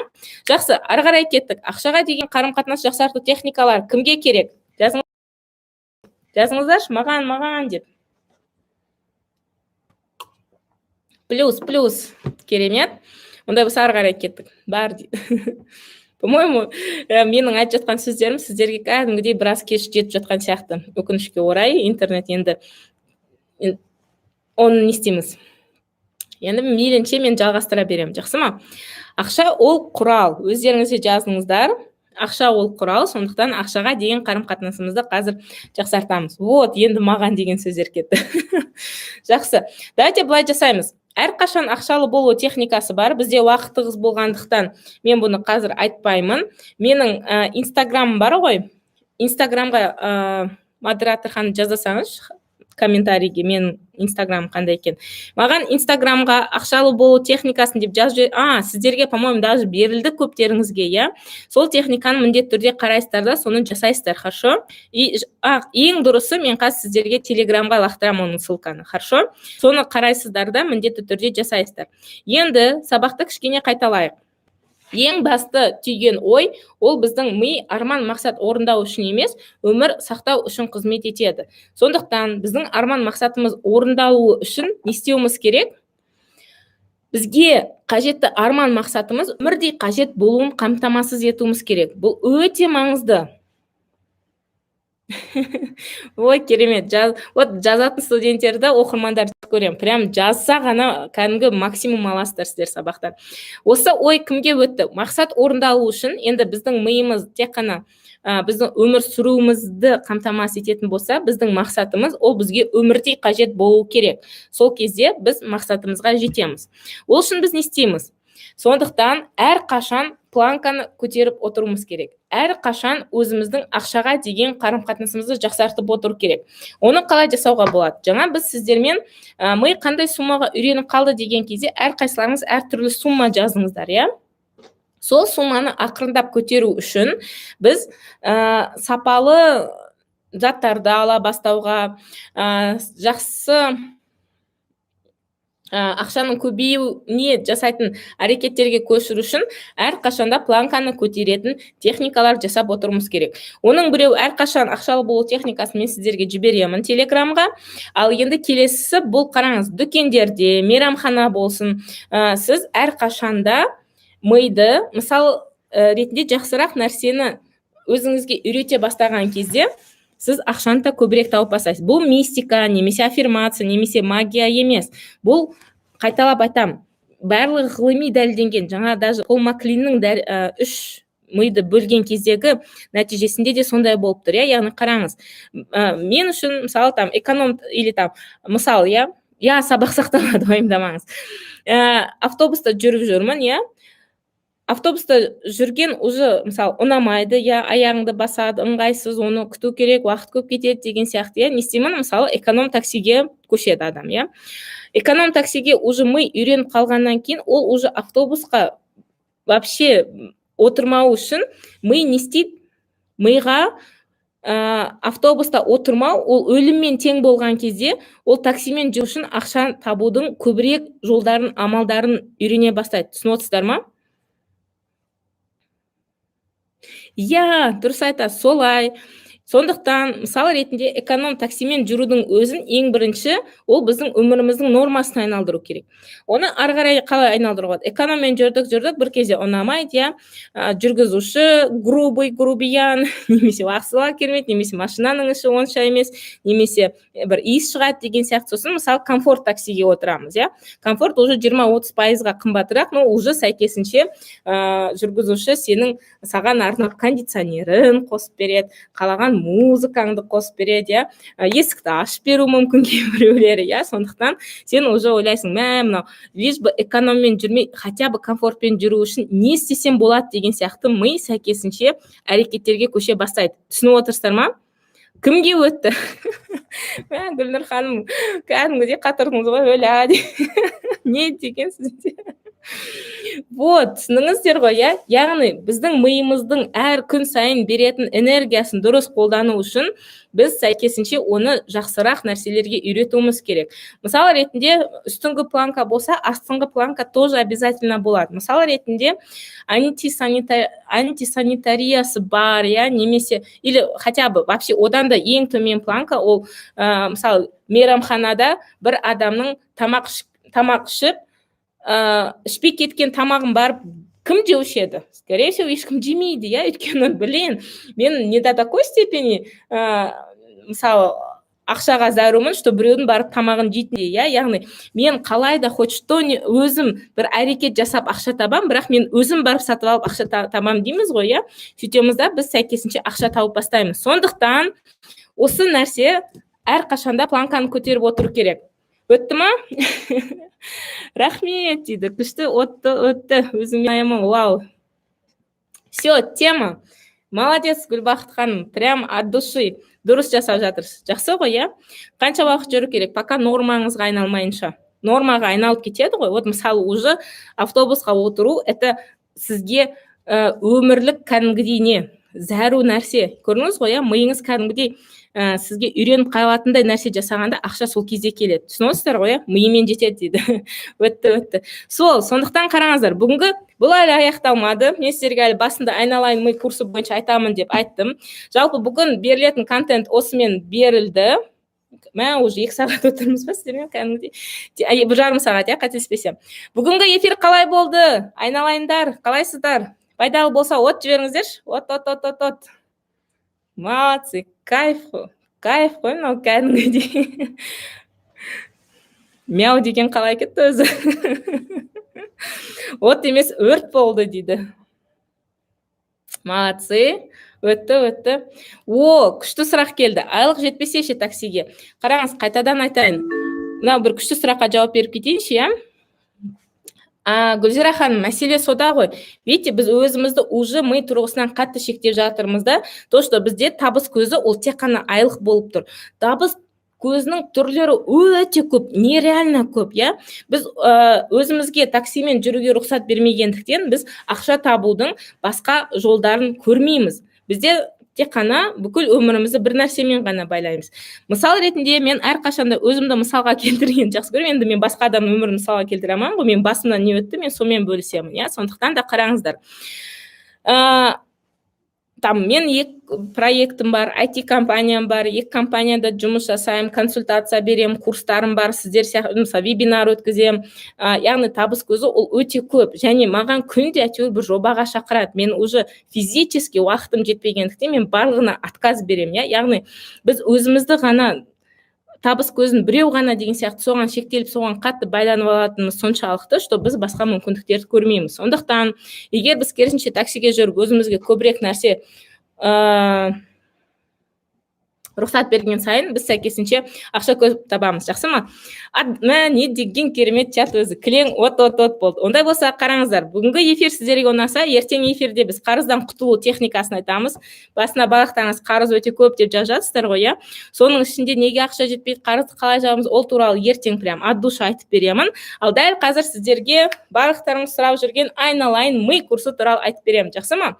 Осы тұрғыдан менде контент бітті. Ары қарай кім реально миымен ары қарай жұмыс жасап, миын көндіргісі келеді, сол қатысушылар ғана қалсын. Жоқ, маған осы ақпарат жетеді, болды десеңіздер, шыға берсеңіздер болады. Өйткені мен қазір курс сатамын. Келістік пе? Келіссек, давайте тоже плюстер қойып тастаңыздар. Уже басқаша ақша таба алмаймыз. Вот, дұрыс айтасыздар. Все, давайте плюс-плюс жазып кетіңіздер. Сіздерге қазір от души нереально күшті курс дайындап жатырмын. Сол туралы сіздерге айтып беремін. Хорошо? Все, плюстар кетті, ары қарай кеттік. Айналайын ми курсы дегеніміз не? Кімге өзгеру, миын көндіру, ғажап өмір сүру қызықты болса, қалыңыздар. Кімге қызықты емес, шықсаңыздар болады. Себебі мен қазір сіздерге курс туралы толық айтып беремін да. Сосын тек қана осы бүгінгі вебинарда қазір кім отыр онлайн, сол кісілер ғана керемет ұсыныс алады. Қалған кісілер өкінішке орай записьті көргенде, скорее всего, шықпаймын дейді. Ой, рахмет Гүлжанған. Скорее всего, ол ұсынысты ала алмай қалады, өйткені ол кісілерге ондай ұсыныс уже өтпейді, я. Так что сабақтың соңына дейін болыңыздар, күтіңіздер, от души күшті нәрсе сіздерді күтіп тұр. Менің миссиям қандай? Сіздерге жаңа ғана айттым, я. Менде IT компания бар. Мен өте жоғарғы зарплатадағы бірнеше жұмысым бар. Курстарым бар, консультацияларым бар, я. Консультацияның бағасын да біліп алыңыздар. Бірақ қараңыздар, не үшін мен сіздерге уақытымды арнап, бәрін ұйымдастырып, звондап, сіздерге смс кетіп.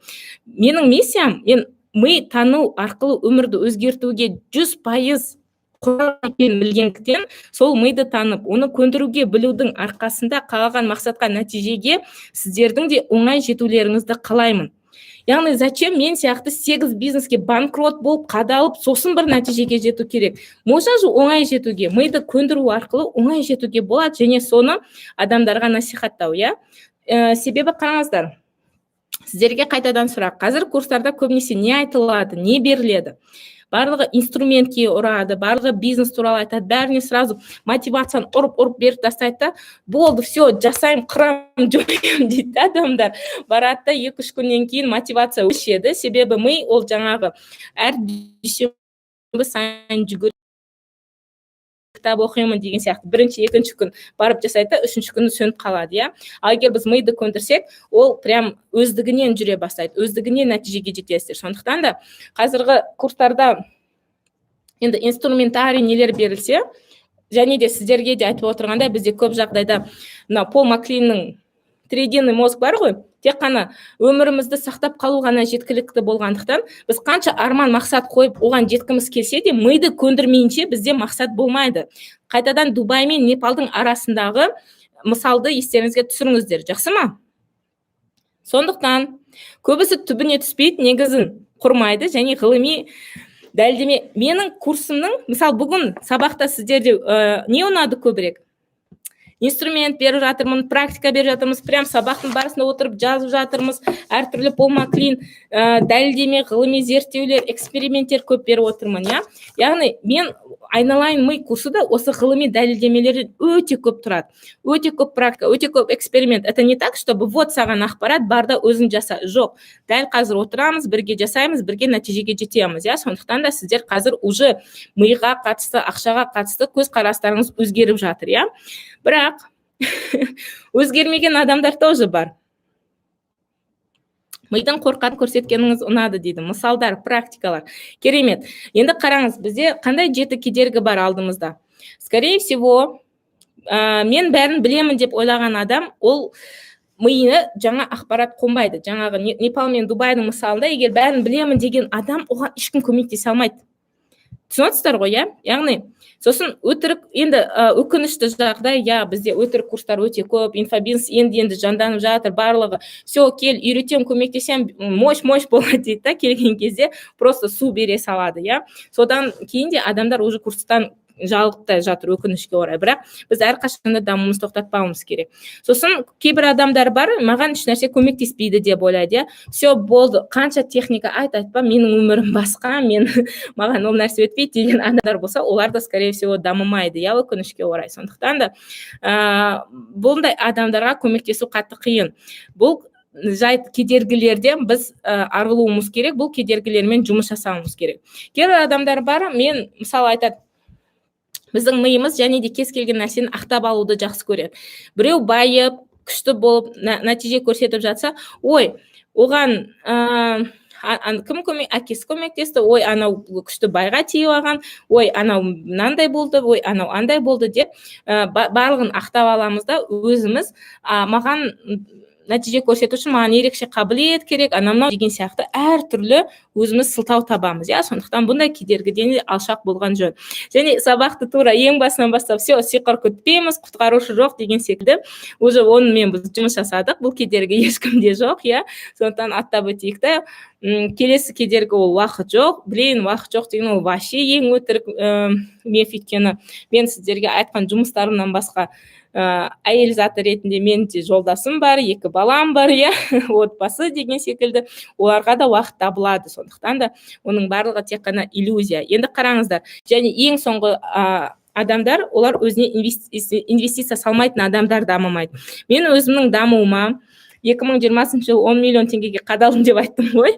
Ең қызығы ол 10 миллионның 3 миллионы курстар ғой көп жағдайда. Өйткені мен өзімді ары қарай дамытып, анау тығырықтан шығу үшін әртүрлі курс оқи бердім, жатау сәйкесінше қазір менің 2 сағат консультацияма кәдімгідей адамдар очередьқа тұрады. Сондықтан да біз не істеуіміз керек? Ақшаға деген көзқарасты өзгертіп, миды көндіріп, жақсы табыс таба аламыз, Так, араларыңызда кім менің курсымды оқыды, бар ма? Қандай да бір курс оқысаңыздар, тоже плюс қойып кетіңіздер. Себебі мен кейде айтамын, егер мен тек қана менің курстарымнан келетін отзывтарды сториске салатын болсам, онда менің жұмысым сторис салу болушы еді. Өйткені күн сайын жаңағындай, мінекей, өмірі естімеген жаңа пайдалы сабақ алдым дейді, расымен тез баюды ойлап жүрдік қой, миымыз сенбей айқайлап тұрса да деген секілді. Осындай хаттар прям күнімен келеді. Рычаг курсы, керемет. Сондықтан адамдар нәтиже алып жатыр, барлығы күшті. И бұны айтып жатқаным, ол адамдардың қолынан келсе, ол адамдар өмірін өзгерсе, сіз де өміріңізді өзгерте аласыз, Рычаг тема, рычагтан қандай әсере беріп жатыр ма? Сондықтан сіздерге сұрақ, кім миды танып, оны көндіріп мақсатқа жеткісі келеді жаңағы адамдар сияқты? Кім өзінің кәдімгі арман мақсатын тек қана ми тұрғысынан армадап қана қоймай, реально соған қолын жеткісі келеді? Айтыңыздар. Мен. Аха, күшті. Мен дейді адамдар. Молодцы. Давайте, гарантия бар. Себебі айналайын ми курсында мен прям сіздерге осы миды прям реально көндіріп мақсатқа жететіндей ғылыми жолдарын көрсететін болам. Курс кімдерге арналған? Давайте ұзақ уақыт алмай қысқаша тез айтып шығайын, өйткені бұл ойлаймын, бұл қасиеттер барлықтарыңызда бар. Өйткені бүгін мінекей әлі де отырып, қанша сағат сөйлесек те бәрін естіп, тыңдап, прям тапсырманы орындап, белсенді жауап беріп отырған аудитория, сіздер вообще ғажапсыздар. Өйткені қараңыздар, курс кімдерге арналған? Шындықты білгісі келетіндерге, өзін танып, мақсатын айқындағысы келетіндерге, немесе мақсатқа жетіп нәтиже көрсеткісі келетіндерге. Және қараңыздар, миды тану арқылы біз тек қана ақшалай ғана емес, өмірдің кез келген сферасынан нәтиже аламыз. Қарым-қатынасты да жақсартасыз, кәсіп бастағыңыз келіп жүрме, кәсіпті де бастайсыз. Даже не үшін біз қорқамыз дегенді ми арқылы түсінетін болсақ, біз өзіміздің қорқынышымызбен оңай жұмыс жасай бастаймыз. Түсініп отырсыздар ма? Сондықтан бұл курс бүкіл сфераға бірден қолданса болады. Сізде вообще денсаулық жағынан болсын, кез келген нәрседен нәтиже көре бастасаңыздар болады. Және жаңа деңгейге шыққысы кеп, кәсіпті, табысты еселегісі келетіндерге де арналған. Кімдерге арналмаған? Сразу айтып кетейін. Егер бәрін жамандайтын адам болса, бұл курсқа келмеңіздер. Ешкімге сенбейтін болсаңыздар, бұл курс ол адамдарға арналмаған. Мен бәрін білемін деп ойлайтындарға және еш нәрсе өзгерткісі келмейтіндерге. Так, сонымен курс туралы қызық па? Тағы да қалай өтеді? Жауап береміз ба? Қараңыздар, бұл айналайын ми курсында біз кәдімгідей 2 ай бойы, яғни 8 апта будем прокачивать наши мозги.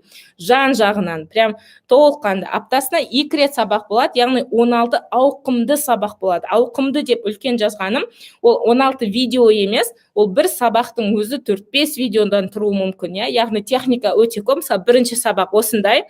1 видео, 2 видео өте көп болғандықтан жұмыс өте көп. Біз сіздермен 1 сағаттың өзінде қаншама жұмыс жасадық, және бұл, скорее всего, мен курста беретін 1-2-3% ғана шығар. Представьте себе, бүгін алған ақпараттар бұл бүкіл курстың небәрі 3% ғана. Сіздер ми туралы білетін нәрселердің барлығын небәрі 3-ақ% алдыңыздар.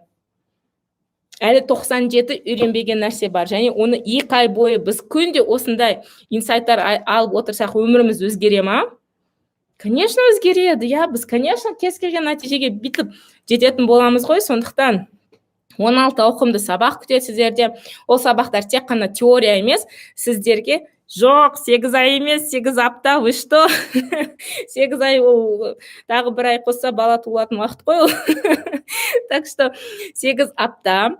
Және құр теория емес, прям 30-дан астам менде техникалар өте көп. Енді 3 миллион теңгенің курсын оқыған адамда техника жоқ емес қой. Миллион техника бар менде, бірақ мен сіздерге ол миллион техниканы емес, нақты нәтижеге жеткізетін 30-дан астам техника берем. Вот, реально сен мынаны жаса, нәтиже аласың, мынаны жаса, нәтиже аласың деген сияқты. Ол және тек қана сене салшы маған, осылай жасасаң точно сен нәтиже келеді деген әңгіме емес, оның барлығы ғылыми дәлелденген. Пол Маклин болсын, я немесе басқа да миды зерттеп жүрген талай адамдардың эксперименттерін көрсететін болам. Жұмыс дәптері болады, прям отырып жазасыздар, что, после чего, как деген сияқты. Кері байланыс, куратор, менімен бірге ортақ чат, осының барлығы курста өтеді. Қалай? Мощный курс па? От жіберіңіздерші, егер осындай курс керек болса. Кімге курс осындай керек емес, прям от жіберіңіздерші. Я, болады, әдет қалыптасты. Вот даже сіздер миды тану арқылы қалай не үшін әдет қалыптастыра алмай жүрсіз, не үшін таңертең жүгірмейсіз, не үшін дұрыс тамақтанбайсыз, соның барлығын курста түсінесіз. Және сразу бір спойлер айтайын сіздерге. Бұл курсты өткеннен кейін көп жағдайда сіз өкпе реніш деген нәрсе болмай қалады сіздерге. Өйткені сіз бір адамға ренжейін десеңіз, ана адамның миы қалай ойланып тұрғанын біліп тұрасыз да, такой, ладно, ол өзі кінәлі емес, ана миынан авария болып жүрген адам ғой дейсіз да. Уже ешкімге ренжімейсіздер, өкпелемейсіздер де, прям өмір нереально рахат, ғажап болады. Менің де қазір стористерімді көріп жүрген адамдар болса, постымды оқып жүрген адамдар болса, көріп жүр ғой. Я прям кайфую от своей жизни в том плане, что менде ойлаған затым, ойлаған арманым прям ойлап үлгермеймін, сразу орындалып жатыр. Сондықтан да сізде сондай дәрежеге жеткенін қалаймын. Сіз де солай қиналмай, миды тану арқылы өміріңізді неге өзгертіп алмайсыз? Уже шаршамадыңыз ба? Қарыздан қарызға өмір сүргенді. Надо же менять уже свою жизнь. Қашанғы нет? Миымызды көндіре алмай, сөйтіп қиналып жүреміз. Сондықтан класс, прям от души курс ұнап жатқаны күшті, я? Так, Қазақстандағы керемет курс дейді. Мә, уже курс оқымай жатып, уже керемет курс деп. Вот, сөйткім келеді. Так что, давайте, курс өте ауқымды, өте пайдалы, және де сіздерге енді ең басты сіздер қойғыларыңыз кеп тұрған сұраққа жауап берейік, я? Курстан қандай нәтиже аласыздар? Я тоже кайфую. Молодец, но это же здорово, то, что мы кайфуем от своей жизни. Курстан қандай нәтиже аламыз? Так, менде кішкене тоқтап қалды. Ну ладно. Так, курстан қандай нәтиже аламыз? Давайте по факту сіздерге прям по пунктно айтып шығайын. Ең бірінші миды танисыз, оны көндіріп үйренесіз, я? Өмірде не қалайтыныңызды түсінесіз. Өйткені маған консультация келгенде, уже өте үлкен жастағы адамдардың өзі мен бұл өмірде не істеп жүргенін білмеймін, орным қандай деген сияқты проблемалар айтады. Ойлаңыздаршы. Рычаг от болса, бұл курс бомба болайын деп тұр. Ух ты, не теген комментарий. Я, рычаг от болса, бұл кәдімгідей бомба курс, өйткені 2 ай бойы миларыңызды не реально качать етемін, я? Сондықтан да бұл жақта қараңыздар, өмірден реально не қалайтыныңызды түсініп, өз орныңызды табасыз. Андай бір іште пустота болмайды, өйткені сіз реально будете понимать, зачем вы пришли на этот мир. Я, ары қарай кеттік. Жалқаулықты жеңіп, әрекетке көшесіз. Я, бұл жақта әрекет туралы өте көп айтамыз. Жақындарыңызбен қарым-қатынасты жақсартасыз. Өйткені сіз миды түсінген кезде басқа адам не үшін сізге айқайлап жатыр, күліп жатыр, немесе қандай реакция сізге беріп жатыр, сіз прям боласыз да. Так, ана адамның миы бүйтіп ойланды, сондықтан ол осылай жасады деген сияқты қарым-қатынасты уже алдын ала жоспарлағандықтан сізде ата-анаңызбен болсын, туыс, дос, жолдас, балалар, ене, я даже енені даже түсінуге болады да, жақындарыңызбен қарым-қатынасты жақсартатын боласыз. Және ең бастысы өмірге ғашық болып, әр сәтіне қуануды үйренесіз. Как? Нәтиже? Тема ма? Кайф па? Вебинар бойы сіздің эмоция миникаңызға ғашық болдым дейді. Ой, рахмет, Айдахан. Не деген күшті аудитория. Рахмет. Я мен әрқашанда ол вебинар болсын, курс, любой нәрседе всегда адамға максималды жеткізу үшін я выкладываюсь по полной. Сондықтан курста сондай болады. Мен әрбір курс это прям мое детище. Сондықтан енді ең басты сіздердің мазалап тұрған, сұрап жатқан курс қанша тұрады деген сұрақтарға жауап берейін. Офлайн бола ма? Я, офлайн тоже болады. Өйткені мен опрос жасаған кезде инстаграмнан көбісі офлайн сұрады, офлайн болсыншы деген сияқты. Так что ондай формат тоже болады. Я, өмірге ең керекті ақпараттар. Смотрите, курста тағы да 3 түрлі пакет болады: стандарт, про және VIP, я. 16 сабақтың видеоларының барлығы прям платформада тұрады. Менің өзімнің IT компаниям бар ғой, енді өзім IT компаниям бола тұра, өзіңнің өніміңді қолданбау біртүрлі ғой. Сондықтан бүкіл сабақтар прям платформада болады. Сіздер өздеріңізге ыңғайлы қалаған уақытта кіріп қарай бере аласыздар. Үй тапсырмалары болады, я, жаңағындай 30 техника беріледі сіздерге. Енді қараңыздар. Ключевой момент, осыны қатты түсіну керек. Курс ұзақтығы бар және сабаққа доступ деген 2 түрлі ұғым тұр таблицада, я. Яғни курстың ұзақтығы деген 8 апта ғой бізде. Және мен андай курсты жақсы көрмеймін, когда кіресің, сатып аласың, ұмытып кетесің. Нет, такого не будет у нас. Бізде прям по факту нәтижеге, сізді 2 айда нәтижеге жеткізу үшін мен тек қана 8 апта уақыт беріледі, я. Яғни кім 8 аптаның ішінде бүкіл тапсырмаларды орындап менімен бірге прям нәтижеге жетеді, сол адамдарға доступ ашылады 3 айға. Егер 8 апта бойы жұмыс жасамаса адам, онда 8 аптадан кейін просто платформада доступтың барлығы жабылады и оқылмайды. Қалай, курстың соңына дейін жетуге мотивация мощь па? До конца дейін оқисыздар ма осыдан кейін?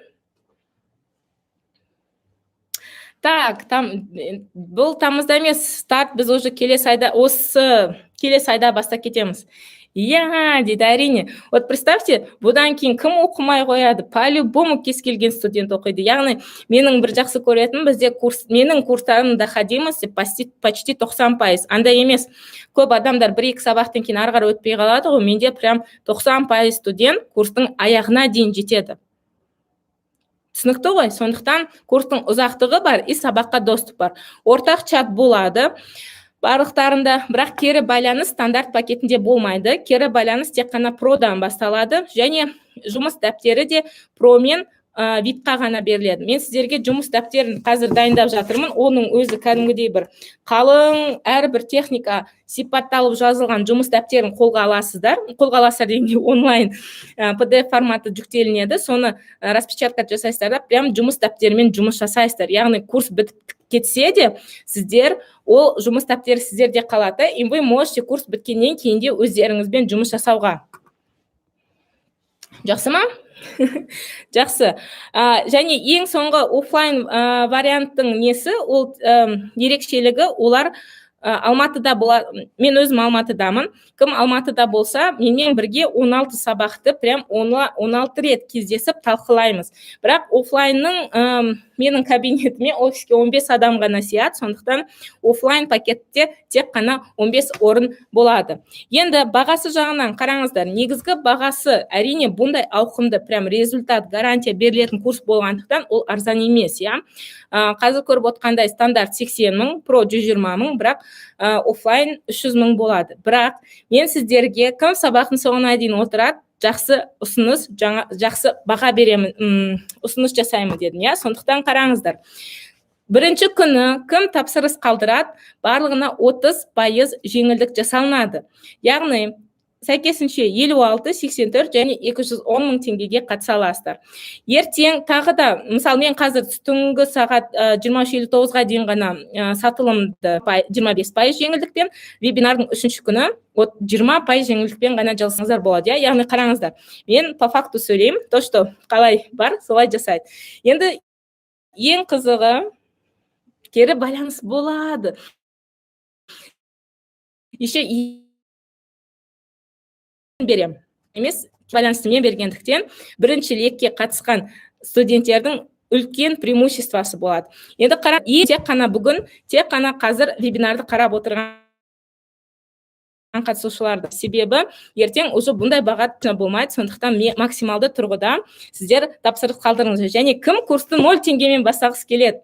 Көбісі сұрап жатқан рассрочка болады ма дегенде күшті жаңалық сіздерге. Рассрочка болады, және не просто рассрочка, а сіз прям 12-3 ай емес 24 айға бөліп төлесеңіз болады. Рассрочка болады, так что это кайфовый жаңалық, Так что қараңыздар, уже 24 айға бөліп төлеу арқылы 0 теңге.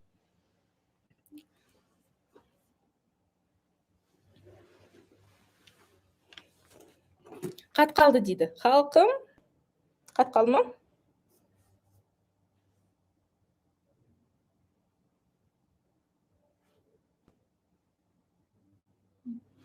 Так, қат қалды дейді. Дауысым естіліп тұрса, пожалуйста, плюс қойыңыздар. Тез.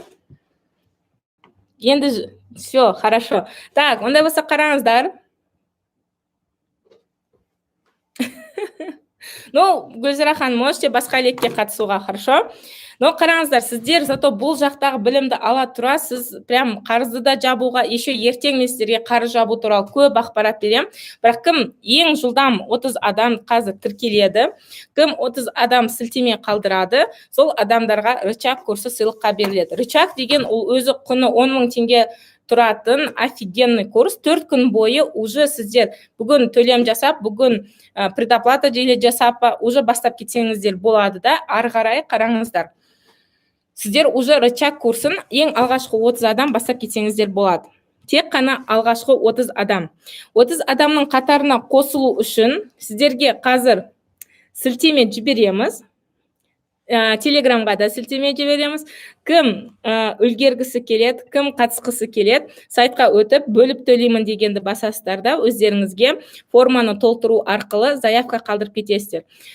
Бүгін заявка қалдырып кеткен адамдарға ғана бұл баға бекітіледі де, басқа күні форма толтыратын болсаңыздар, басқа күннің бағасымен курс алып аласыздар. Өйткені бұл баға тек қана бүгін және тек қана қазір қарап отырған адамдарға ғана түнгі сағат 12-ге дейін кім форма толтырып қалдырып үлгереді, сол кісілер ғана қатысады. Егер сіз рычаг оқып жатырсаңыз, Дана ханым, сіз рычаг курсына төлеген чекті көрсетіп, біз оны минусовать етеміз де, сондай бағамен қатысаңыз болады. Жақсы ма? Қазір бағасы қанша? Қазір бағасы осындай, қараңыздар. 80 000 теңгенің орнына 56 000 теңгемен қатысаңыздар болады. Яғни 30% жеңілдік бүкіл пакетке. Екінші пакетте 120 теңгенің орнына 84 000 теңге, және офлайн 16 рет менімен кездесу арқылы прям прокачаться, это 210 000 теңге. Бірақ қайталап айтайын, офлайн пакет тек қана 15 адамға ғана. Хорошо? Жоқ, онлайн. Мен сізге жауап бердім ғой, Алмас мырза. Скорее всего, келесі лекке қаласыз сонда. Өйткені, скорее всего, бұны толыққанды отдача керек. Тапсырма өте көп, ақпарат өте көп. Бұл курс прям нереально сіздер нәтижеге жеткізгендіктен сіздер нетеді. Қайда тіркелеміз? Мен сіздерге қазір сілтеме жіберемін. Сілтеме, халқым. Так, мен сіздерге қазір сайтқа сілтеме жіберем. Шықты. Қазір сол сайтқа сағат 12-ге дейін қалдыру арқылы сіз ешқандай пайызсыз 24 айға бөліп қатысаңыз болады, және ең жылдамдар үшін ғана рычаг курсы сыйлыққа беріледі. Жақсы ма? Сабақтың уақытын айтпаңыз. Сабақтың уақыты келесі айдың 10 июлінде бастаймыз да, 2 ай бойы аптасына 2 рет сіздермен бірге миды кәдімгідей дамытып, танып, оны көндіріп, бүкіл өмірімізде қалаған нәтиже мен арманға оңай жетудің жолын үйреніп аламыз. Жақсы ма? Келесі лек, скорее всего, білмем, 2-3 айдан кейін болатын шығар, бірақ мынау келесі лек басталатын бұл 10 июнь, және оған тек қана осы 3 күннің ішінде ғана қатысуға болады, және рассрочка арқылы сіздер уже бастап кетсеңіздер болады. Бізде қандай жолдар бар? Әрине, еш нәрсені өзгертпей барлығын сол қалпында қалдыру, немесе басқа курстарды оқып тек қана инструментариймен жұмыс жасау, немесе ең дұрысы бұл 2 айда біз миымызды тану арқылы өмірімізді өзгерту. Өйткені түсіндік қой, біз миды көндірген кезде ғана арман мақсатқа жетеміз. Ми көнбесе, арман мақсат туралы қаншама нәрсе айтылса да, оған жету мүмкін емес. Келесі айдың 10 жұлдызында бастап кетеміз, ал қатысу оған тек қана осы 3 күн аясында ғана болады. Бұл жаққа сырт жақтан ешкім қатыса алмайды. Тек қана вебинарға қатысқан қатысушылар ғана осындай нәтиже алатындай курсқа қатысады. Яғни миды танып, өзімізді оны көндіруді үйренеміз, өмірде не қалайтынымызды түсініп, өз орнымызды табамыз, жалқаулықты жеңіп, әрекетке көшеміз. Жоқ, психосоматиканың қатысы жоқ бұл курсқа.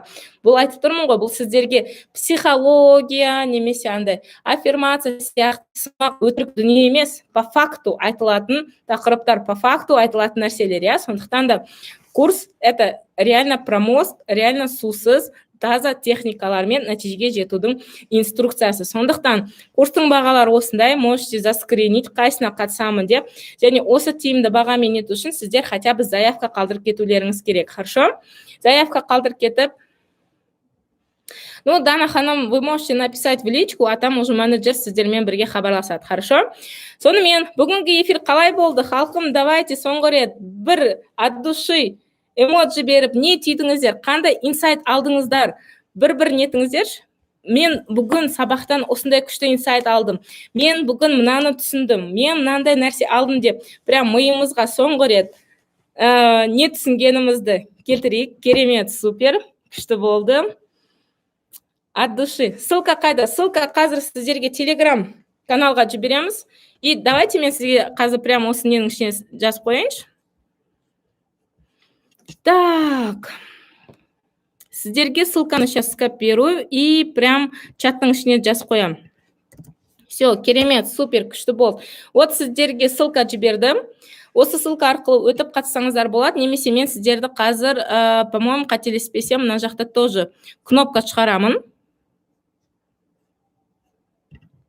Все, мен сіздерге, мінекей, астында кнопка шықты ғой, курсқа қатысамын деп. Сол курсқа қатысамын деген батырманы басу арқылы сіз уже қазір заявка қалдырып кетсеңіз болады. Бүгін эфир от души, от болып күшті бағалап жатқандарыңызға өте қатты қуаныштымын. Және бұл бастамасы ғана, себебі ертең сағат 8-де, ешқандай техникалық ақау болмаса, бұйыртса сағат 8-де сіздермен кездесіп, екінші тақырыпты от души талқылайтын боламыз. Ертеңгі күннің тақырыбы бізде қарыз. Қарызды не үшін аламыз, қалай аламыз, оны қалай жабамыз, және қашан қарызға алуға болады деген сұрақтарға жауап береміз. Қашан алуға болады деген жауаптың біреуін сразу айтайын сіздерге. Өздеріңізге инвестиция құйып, уже осы курстың өзін рассрочкамен алсаңыздар болады. Хорошо? Так что ертеңгі күннің тақырыбын уже қозғап бастадық. Так что ертең сіздерді барлықтарыңызды, так, сақтала ма, көре алмай қалдым. Я, сақталады. Непал мен Дубай мысалы жақсы өтті дейді, өзі екен дейді. Хорошо. Қараңыздар, эфир сақталады. Біз сіздерге ссылка тоже жібереміз, қалай сақталады, қайда көріп, не істеуге болатын. Хорошо, сондықтан уайымдамаңыздар. Барлығы болады. Ертең сізді күтемін. Сағат 8-ге дейін ең тиімді бағаларды да қатысу үшін прям заявка қалдырып орындарды нетіңіз, иә. Оффлайн тек қана 15 орын. Ссылканы жазып қойдым, астында өтіп, уже заявка қалдыра берсеңіздер болады. А так, давайте, ертең сіздер... Мен заявка тастап қойдым. Вот, Фатима ханым сияқты болыңыздар. Фатима ханым ең тиімді бағалармен курсқа тіркелу мүмкіндігіне ие болды. Так что давайте. Еще кім ең бірінші заявка тастайды, рассрочкамен одобрение алады, уже рычаг курсын бастап, уже можете работать над своим мозгом, да? Так что ол жақта да 4 күн бойы нереально прокачка, нереально техникалар беріледі. Сондықтан ақпарат көп. Давайте, миымызды көндірейік барлығымыз. Миымызды көндіру арқылы күшті белестерді бағындырып табысқа жетейік. Біз оған лайықтымыз. Ертең жолыққанша, көріскенше, давайте, пока-пока. Сау болыңыздар. Жарайсыз, Жанар ханым, давайте, ертең көріскенше, хорошо? Сау болыңыздар.